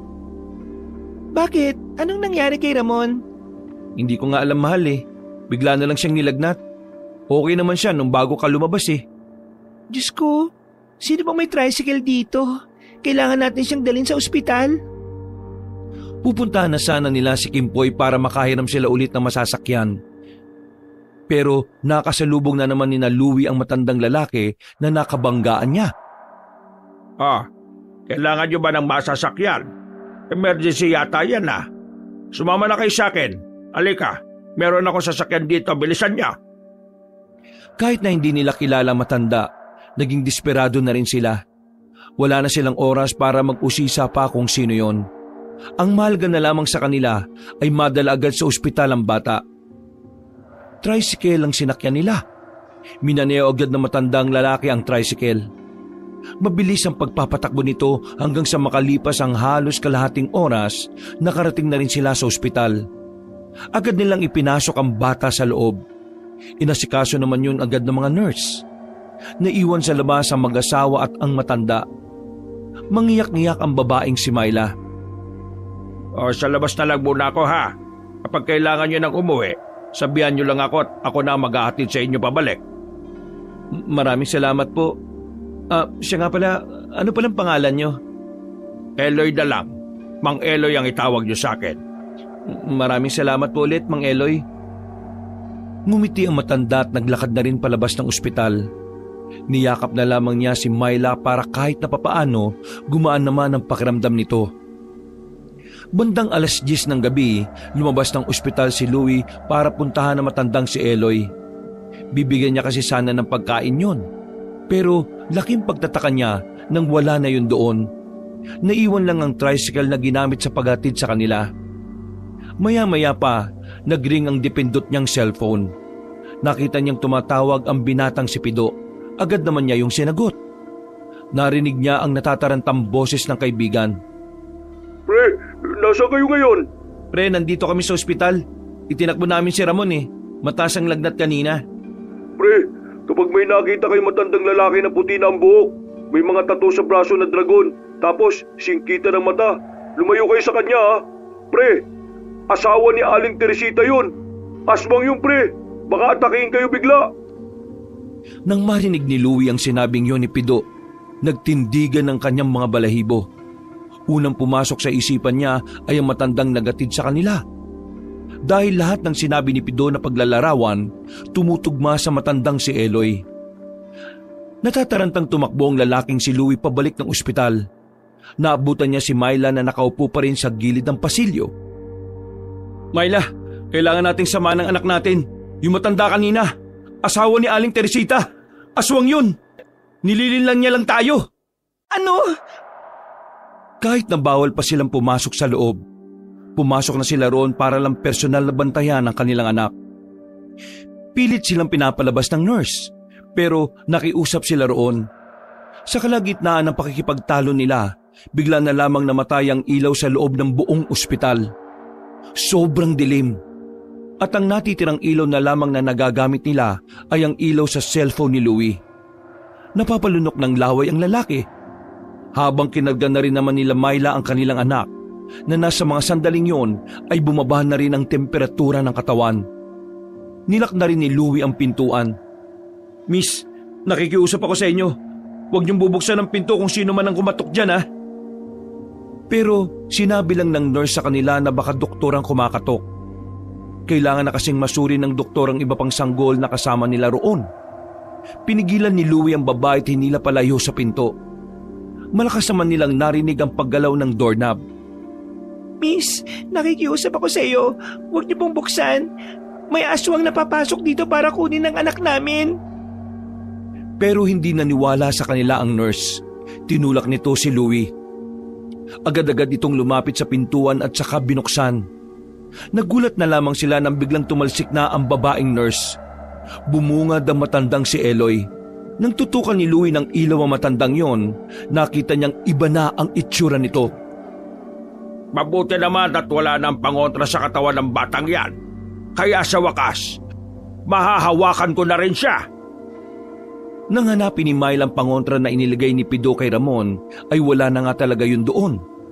Hinala nila, inalis yun ng mga nurse dahil maaring makatusok yun sa bata.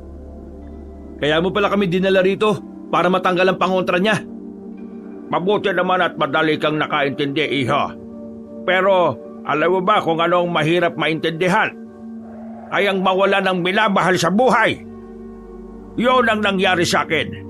Hindi ko maintindihan kung bakit kailangan mawala sa akin ang 3 sa minamahal ko. Kaya naman, kayong dalawa, kukunin ko rin ang buhay ng minamahal niyong anak. Wala kaming kasalanan sa inyo. Pinagtanggol lang namin ang sarili namin. Pinrotektahan lang namin ang anak namin. Tahimik ang buhay namin eh. Sila ang nanggulo.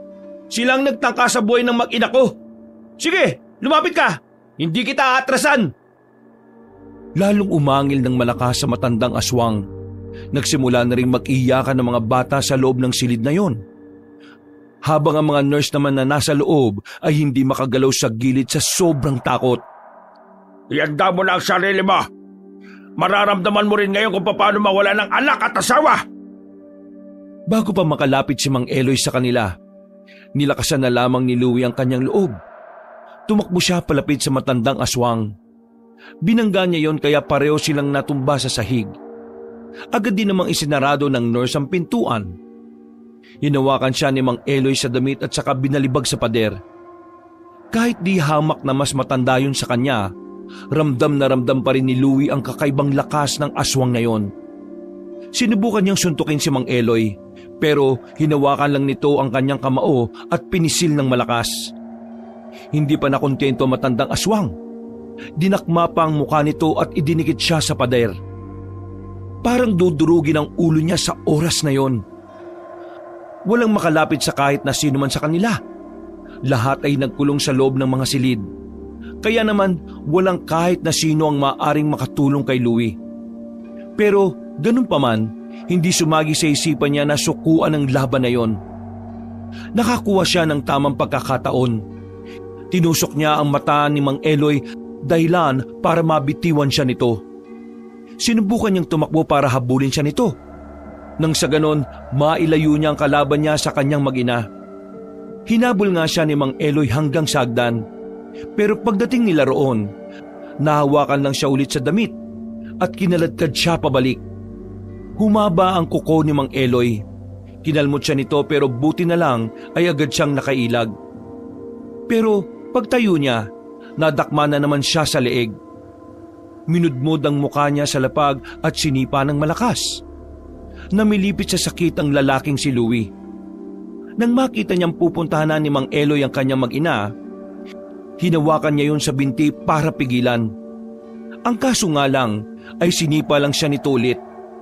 Bumalandra siya sa pader kaya mas lalo siyang hindi nakatayo.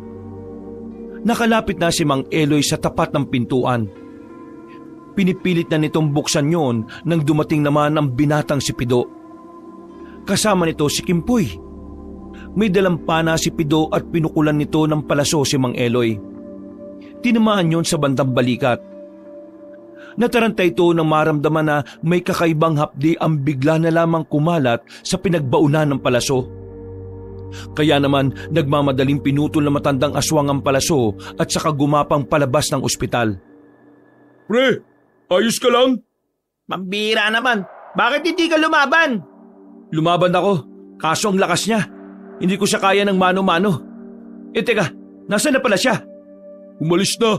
Tinamaan ko siya ng palaso na binabad ko sa suka may sili. Pansamantala lang ang hapdi na mararamdaman niya.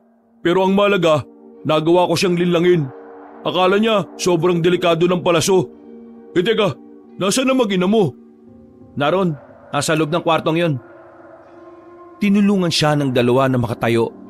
Pinuntahan na rin nila si Myla at ang sanggol na si Ramon. Iyak ng iyak ang babae. Ganun na rin ang mga tao sa loob ng silid na yon.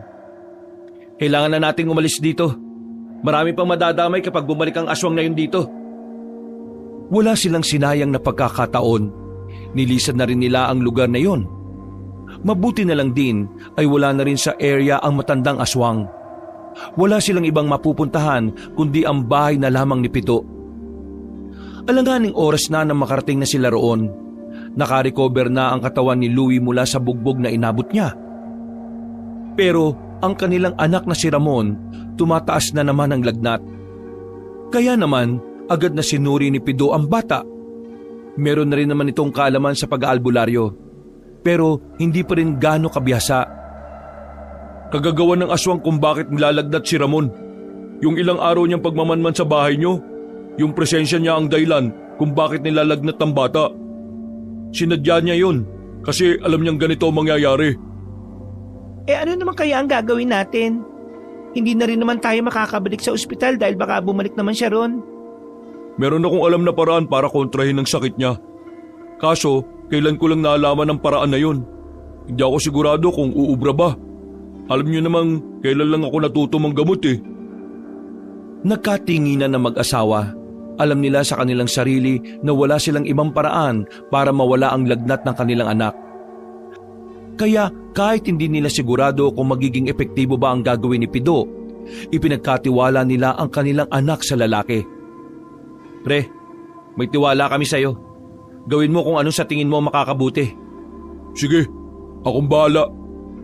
Dito lang ako sa labas ha. Magbabantay ako. Agad na kumilos ang binatang si Pido. Kumuha ito ng maliit na planggana na mayroong pinakuluang tubig at suka. Kumuha din ito ng maliit na karayom. Itong gagawin ko, ginawa sa akin to ng lolo ko nung bata ko. Nung nabati ako ng engkanto. Louie, pre, buhatin mo si Ramon. Itapat mo siya sa usok ng tubig. Pare, pahawa ka ng kamay ni Ramon. Tutusukin ko ang daliri niya. Kailangan ko lang ng konting dugo niya.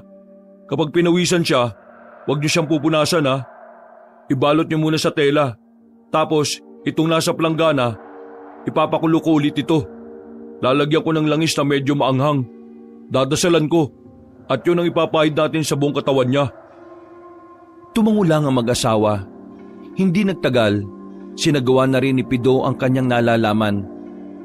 Makalipas nga lang ang halos kalahating oras, pinunasan na nito ang bata gamit ang bagong pakulong tubig na may pinaghalong dugo, langis at suka. Iyak ng iyak ang bata. Medyo mainit kasi talaga ang langis na nilagay nila. Pero ayon kay Pido ay normal lang naman yun at wala namang masamang epekto ang langis sa bata. Maya-maya lang ay unti-unti na rin bumaba ang init ng katawan ng bata.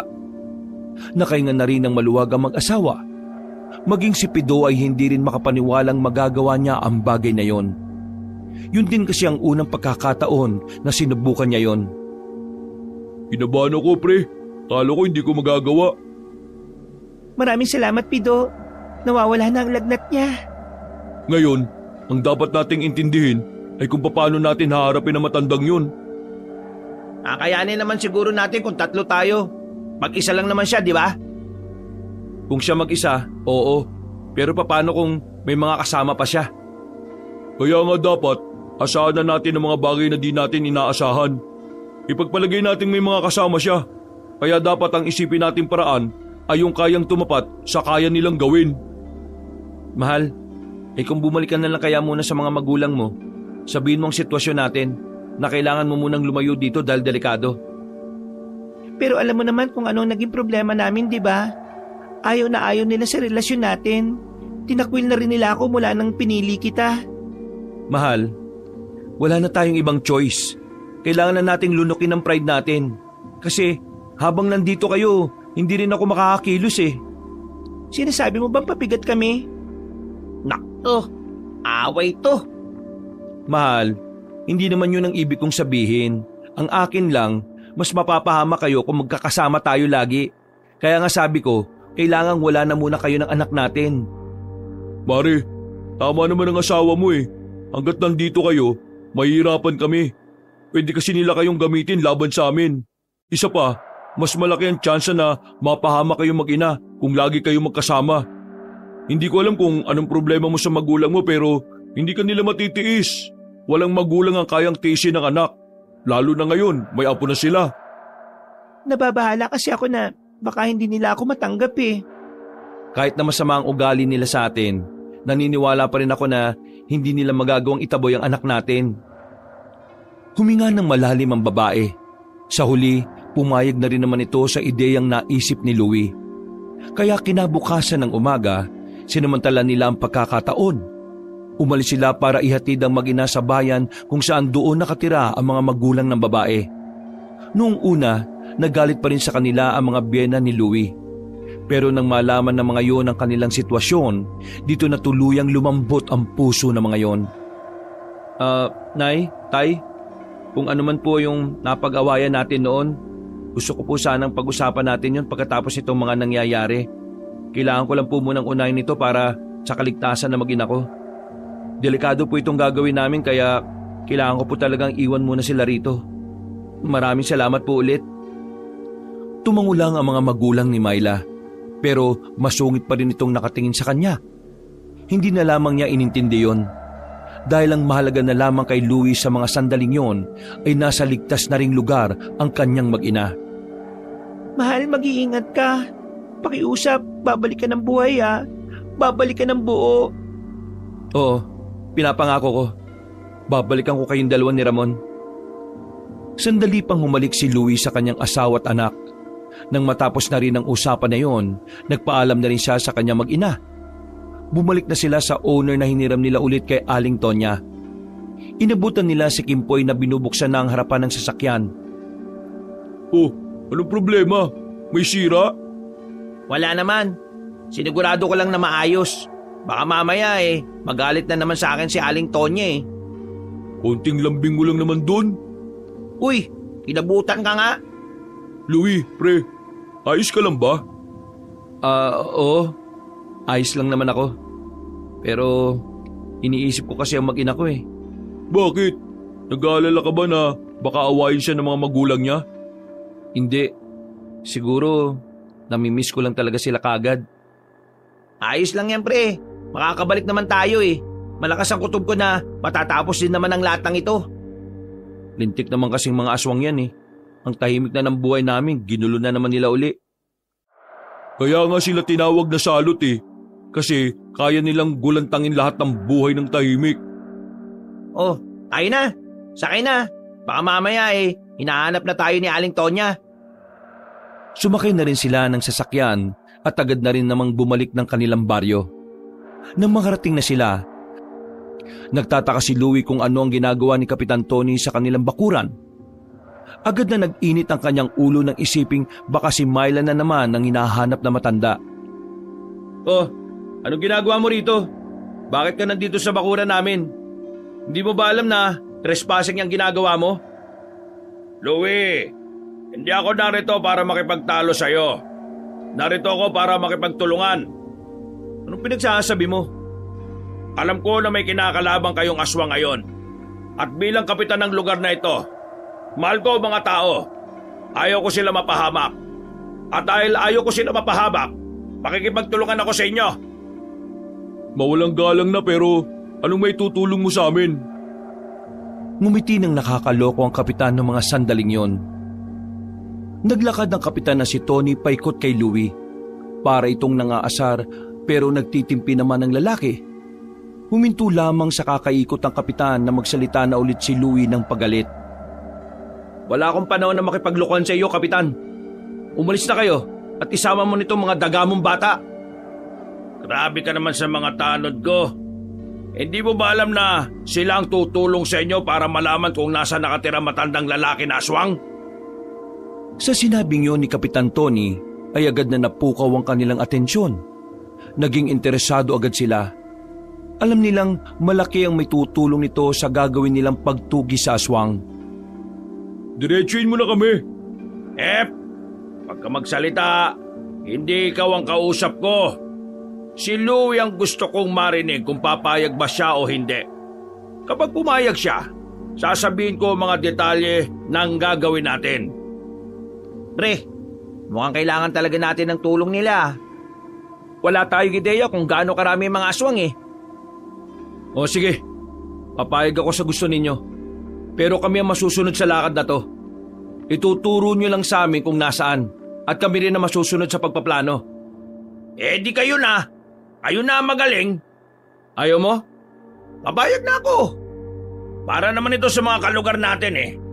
Kasi kung hindi natin mapubuksa ang aswang na yon, mapapahamak naman din ang mga kapwa natin dito.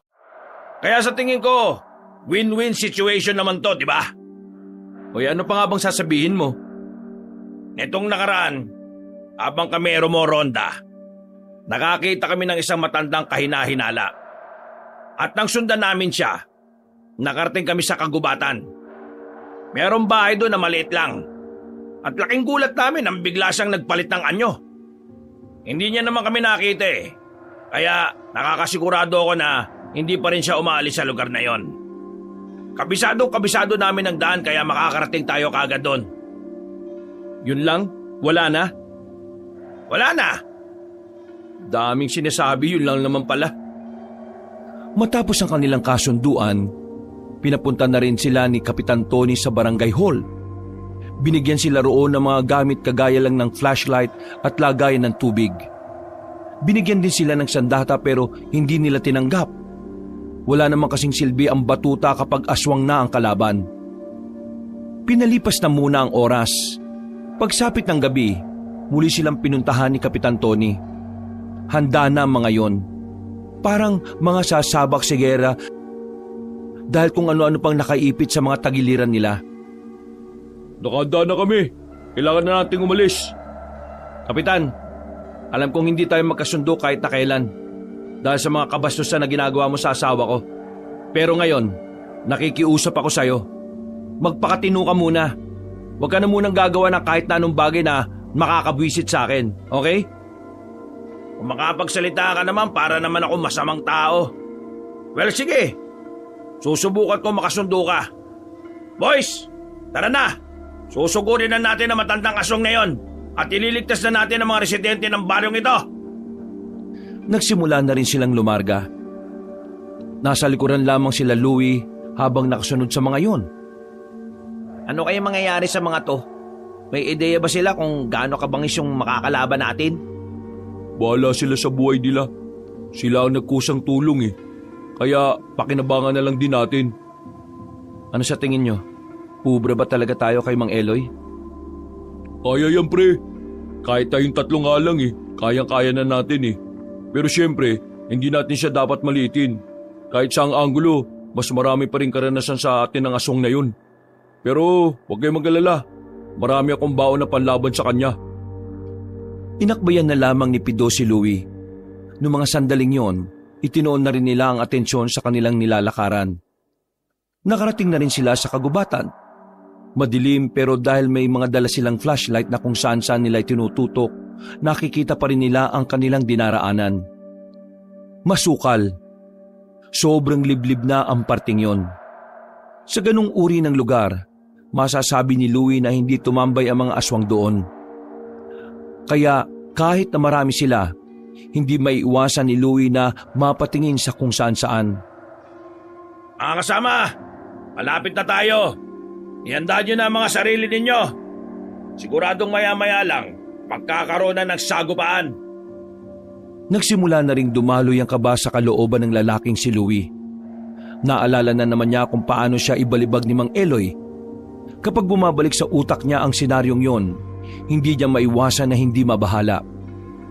Huminga na lamang siya ng malalim. Inisip na lamang niya na kailangan niyang maging matatag para sa kanyang mag-ina.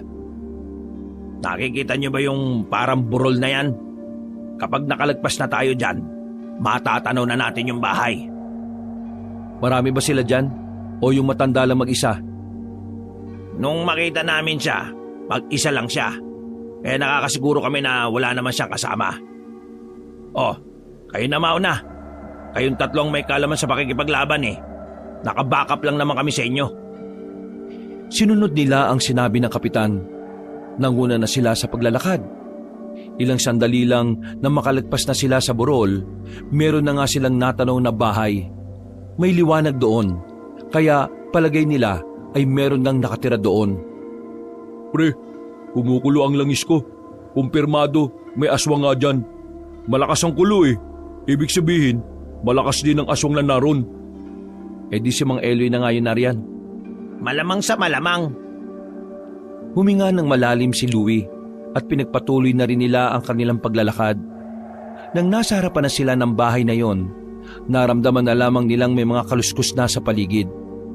Naramdaman nilang maraming aswang ang naroon na parabang hinihintay lang din silang kumagat sa bitag. Nang lumingon sila sa kanilang likuran, napagtanto nilang hindi pala sumunod sila Kapitan Tony. Pakaway-kaway pa ang siraulong matanda para asarin ang lalaking si Louie. Louie! Diyan ka na ha! Uwi na kami! Ikaw kasi, iniinis mo ako lagi!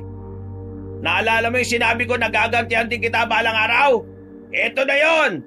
O ayan, Mag-enjoy ka kasama ng mga aswang. Gagawin nila kayong hapunan. Paalam! Ba't tarantado talaga yung matandang yun ah. Kapag tayo nabuhay dito, babasagin ko talaga mukha niyan. Visit na kapitan to. Wala na nga nagawang maganda sa atin. Napakasama pa ng ugali. Mabawag sana mga anak niya para hindi na makapagkalat pa ng lahi. Kahit na anong sabihin nila ng mga sandaling yon, wala na rin silang magagawa. Napapagitnaan na sila ng sandamukal na aswang. Ilang sandali lang, lumabas na rin ang matandang hinahanap nila. Ang matandang aswang na si Mang Eloy nagigil na makaganti. Pero sa puntong ito, medyo kalmado ang matanda. Meron pa itong benda sa balikat nang harapin sila nito sa tapat ng bakuran. Mabuti naman at nagkusang loob na kayong pumunta rito. Pinahangaan nyo naman ako masyado sa katapangan ninyo. Nandito kami para tapusin ka, hindi para makipagdaldalan. Huwag ka namang masyadong matapang, iho. Nakikita mo naman na napapalibutan na kayo ng mga bataan ko. Kapag yung mga yan nainisay nyo, lalapain na kagad kayo dyan.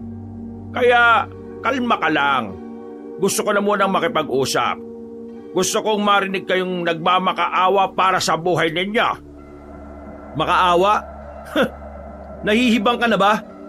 Kahit dumugin nyo kami rito, hindi kami lulod sa harapan mo. Tama lang naman ang ginagawa mo magtapang-tapangan dahil may mag-ina kang pinoprotektahan. Pero, ito na ang huling sandali ng buhay ninyo.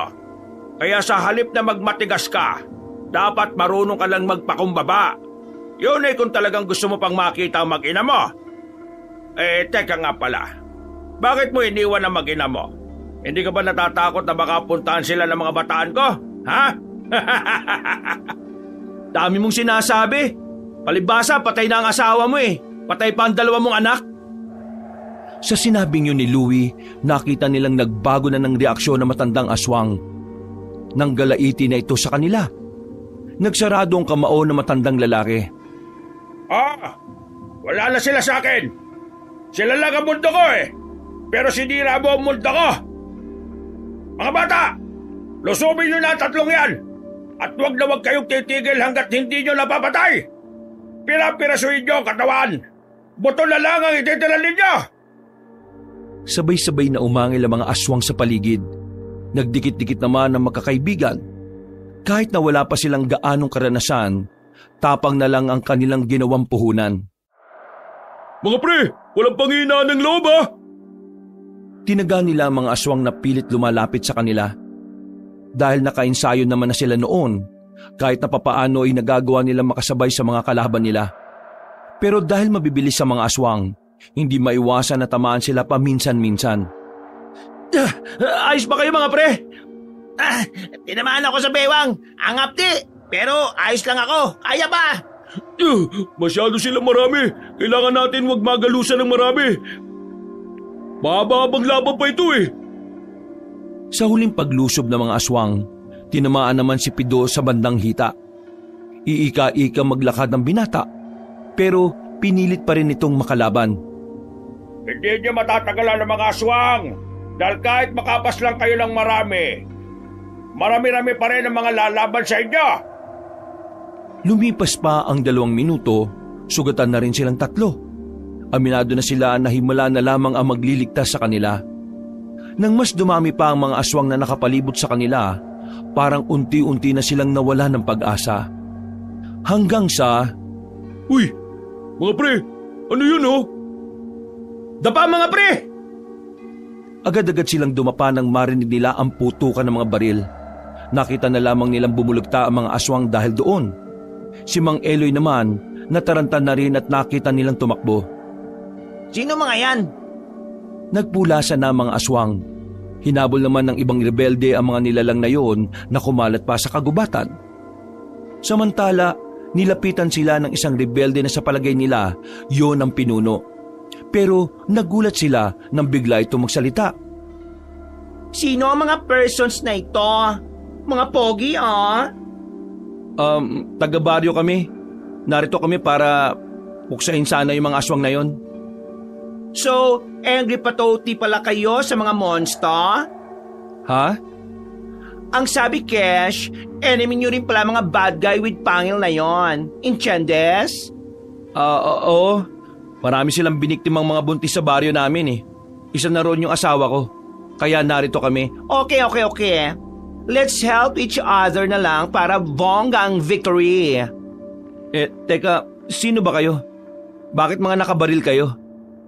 Nasa inyong harapan ang baklang bayani na nagsasabi, di bali nang ako'y mategi, basta ang mga aswangit ay aking matsugi. Ha? Ano yon? Hindi na nagsalita pa ang Beking yon at tumakbo na rin para habulin pa ang ibang aswang. Napanganga na lamang ang tatlong magkakaibigan.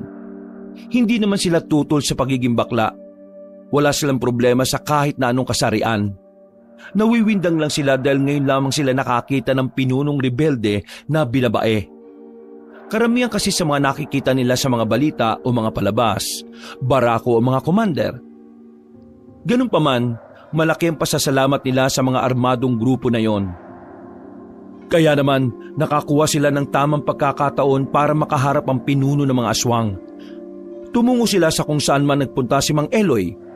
Hindi nagtagal, nakita nila ito sa kakahuyan. Saksi ang maliwanag na buwan sa kanilang paghaharap. Ngayon, patas na ang laban. Ikaw, laban sa aming tatlo. Anong patas? Kahit mag-isa lang ako, hindi pa rin kayo uubra sa akin. Papatayin ko kayong lahat. Uubusin ko kayo at isusunod ko ang mga mahal nyo sa buhay. Lalo ka ng lalaki ka. Di simulan na natin to. Tumakbo ang tatlong lalaki para atakihin ng aswang na si Mang Eloy. Pero agad namang nakalundag palayo ang matandang aswang. Kung yan lang ang kaya nyong gawin, hindi nyo ako matatalo. Si Mang Eloy ang sumunod na lumusob sa kanila. Tumilapon agad ang lalaking si Pido ng sipain nito na matanda. Si Kimpoy naman, nahawakan ni Mang Eloy sa balikat at saka sinuntok na malakas sa sikmura. Si Louie na lamang ang natitirang nakatindig ng mga sandaling yon. Aminadong hindi niya inaasahan na ganun pala kabagsik ang matandang aswang. Paano? Natatakot ka na ba? Hindi pa ako seryoso nito, iho! Nagulat na lamang si Louie nang biglang makalapit na agad ang matandang aswang sa kanya. Dinakma nito ang kanyang muka at itinaas siya sa ere. Kahit nasuntukin niya si Mang Eloy, hindi naman tinatablan. Mabuti na lang ay nakabangon na si Pido. Dumukot ito sa tagiliran niya. Pagkatapos, tinapatan nito ng flashlight ang mukha na matanda. Nang masilaw ito, saka nito pinukol ang kutsilyo patungo kay Mang Eloy. Tinamaan ang matanda sa liig. Sinamantala na rin ni Louie ang pagkakataon. Buong puwersa niyang hinugupit ng katana si Mang Eloy. Sa lakas ng pagkakahataw niya, agad na lumaylay ang braso ng matanda na ginawa nitong pansalag.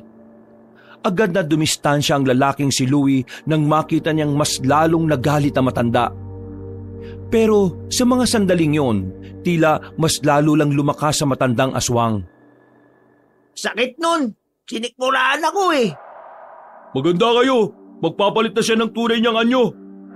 Nagsisimula pa lang tayo. Talagang sinusubukan niyo ang pasensya ko.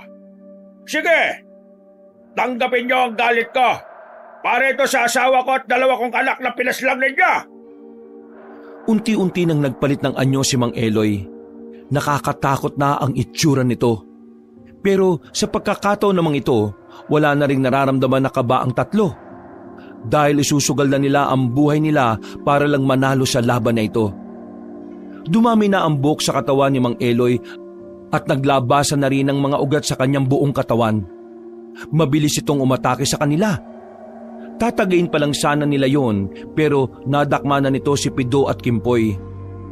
Makilang ulit silang pinagbababalibag. Mabuti na lang at halaman lang ang binagsakan nila. Kimpoy! Pido! Ano sinesitaw-sigaw mo? Ikaw na ang susunod! Kinalmot siya ni Mang Eloy. Pinansalag niya ang kanyang braso kaya yun ang nasugatan sa kanya. Nang dahil dito, kanang kamay na lamang niya ang kaya niyang gamitin. Parang namamanhid na rin kasi ang kaliwa niya. Hindi pa nakontento matandang aswang. Muli siyang kinalmot. Pero sa puntong yon, sa likuran na siya tinamaan. Nagmamadaling makabangon si Pido at Kimpoy para tulungan siya. Nang umatake si Kimpoy, tinamaan niya si Mang Eloy ng taga sa katawan. Ang kaso nga lang, parang wala lang yun sa matanda. Hinawakan ni Mang Eloy ang katana ni Kimpoy at binali gamit lang ang isang kamay. Tinadyakan nito si Kimpoy palayo. Si Pido naman, meron na naman itong kinuha sa kanyang bag. Isang garapon na may laman na itim na powder. Walang sinayang na pagkakataon ng lalaking si Pido. Binuksan nito ang garapon at isinaboy sa matandang aswang. Bumahing ng bumahing si Mang Eloy dahil doon. Maging si Louie rin ay napabahing. Pambira, ano ba yan? Aminta pre, mabisang pang tulig sa aswang. Dahil sa paulit-ulit na pagbahing ng aswang na yon, nawalan na ito ng kontrol sa sarili. Sinubukan nitong umatake ulit kay Louie, pero hindi pa man ito nakakalapit, bumahing na naman ito ulit. Nakita nilang parang nawawala na sa wisyo si Mang Eloy. Kaya naman sinamantala nila ang pagkakataon. Itinarak na ni Pido ang punyal sa hita na matanda. Ilang beses niya yung ginawa hanggang sa mapaluhod na ito. Hindi naman nag-atubiling bumuelo si Louie. Kahit na masakit ang kanyang sugat, buong lakas niyang hinataw sa leeg ang matandang aswang. Pero hindi pa rin yun agad bumagsak. Sa halip, muli itong tumayo. Lumayo sa kanila at iika-ika. Ito na katapusan mo! Hindi mo na malalapitan ng mag-ina ko kahit na kailan! Buong puwersang tumakbo si Louie. Pero laking gulat ng lalaki nang biglang sinalubong siya nito. Parang biglang lumakas si Mang Eloy at nahawakan siya ng matanda sa leeg. Naalarma naman si Pido, kaya dali-dali itong tumulong. Sinaksak ulit ni Pido ang matandang lalaki sa hita. Si Kimpoy naman ay muling tinaga ang aswang sa likuran. Nang mabitiwan nito si Louie, bumuelo ulit ang lalaki at itinarak na ang katana sa dibdib ni Mang Eloy. Hindi agad yun hinugot ni Louie. Mas ibinaon pa niya hanggang sa tumagos na yon sa likuran. Hindi ko kayo mapapatawad. Isinasumpa ko. Babalikan ko kayo. Papatayin ko kayo. Hindi ka na makakabalik dahil mapupunta ka na sa impyerno. Magkikita-kita kayo ng asawa mo at ng dalawa mong anak, pati na rin si Satanas! Napasandal na lamang si Louie kay Pido nang muling kumirot ang kanyang sugat. Samantalang unti-unti na ring nalagutan ng hininga ang kanilang kalaban. Bugbog, sugatan at pagod na pagod ang tatlo. Umupo na lang muna sila sa harapan ng isang puno. Hingal na hingal. Akin ang sugat mo pre, tatakpan natin ng benda. Maraming salamat pre ha. Daan-daan lang. Hindi pa rin tumitigil ang putukan ah. Ibig sabihin may mga natitira pa rin. Mamaya mauubos na rin yan. Bababa ang moral nila kapag nalaman nilang patay na itong matandang ito. Hindi nga sila nagkamali ng mga sandaling yon. Maya-maya lang ay tumahimik na rin ang paligid. Narinig na lamang nilang nagsisigawan na ang mga armadong grupo at nagdiriwang ang mga yon dahil naubos na nila ang mga aswang. Matapos makipag-usap at makapagpasalamat sa nakilala nilang si Ka Elsa, umalis na rin sila roon para bumalik sa kanilang baryo. Kinabukasan, masaya nilang sinundo ang babaeng si Myla at ang anak ni Louie na si Ramon. Laking tuwa ni Myla nang malamang natalo na nila ang mga aswang. Nakabalik na rin sila sa kanilang baryo. Dahil nagtagumpay sila sa kanilang laban, naasikaso na rin nila sa wakas ang kanilang tindahan. Nakapamuhay na rin sila ng hindi nangangamba sa bawat gabing matutulog sila. Samantala, napalitan na rin ang kanilang kapitan nang isumbong na nila yon sa lokal. Hindi na lamang ito binugbog ni Louie at pinagpasadyos na lamang niya ang matandang lalaki. Mahal, maraming salamat at naging matatag ka sa kabila ng mga nangyari ha. Maraming salamat din sa iyo, mahal. Naging matibay at matatag ka para ipagtanggol kami ng anak mo. Oy! Sama naman kami sa lambingan na yan! Napalingon sila nang dumating si Kimpoy at Pido. May mga dala yung prutas para sa batang si Ramon. Bumili kami ng prutas para kay Ramon. Mas magandang masanay siya sa prutas kaysa sa mga candy-candy sa labas. Maraming salamat pre ha. Maraming salamat talaga sa inyo. O paano? Simulan na ang inuman habang tulog pa ang bata? Agad na binuksan ni Louie ang alak at nag-inuman sila nung gabing yon. Mula noon, wala nang aswang na namataan sa kanilang lugar. Naging masaya ang kanilang pamumuhay at tuloy-tuloy ang mga biyayang dumating sa kanila. Wakas.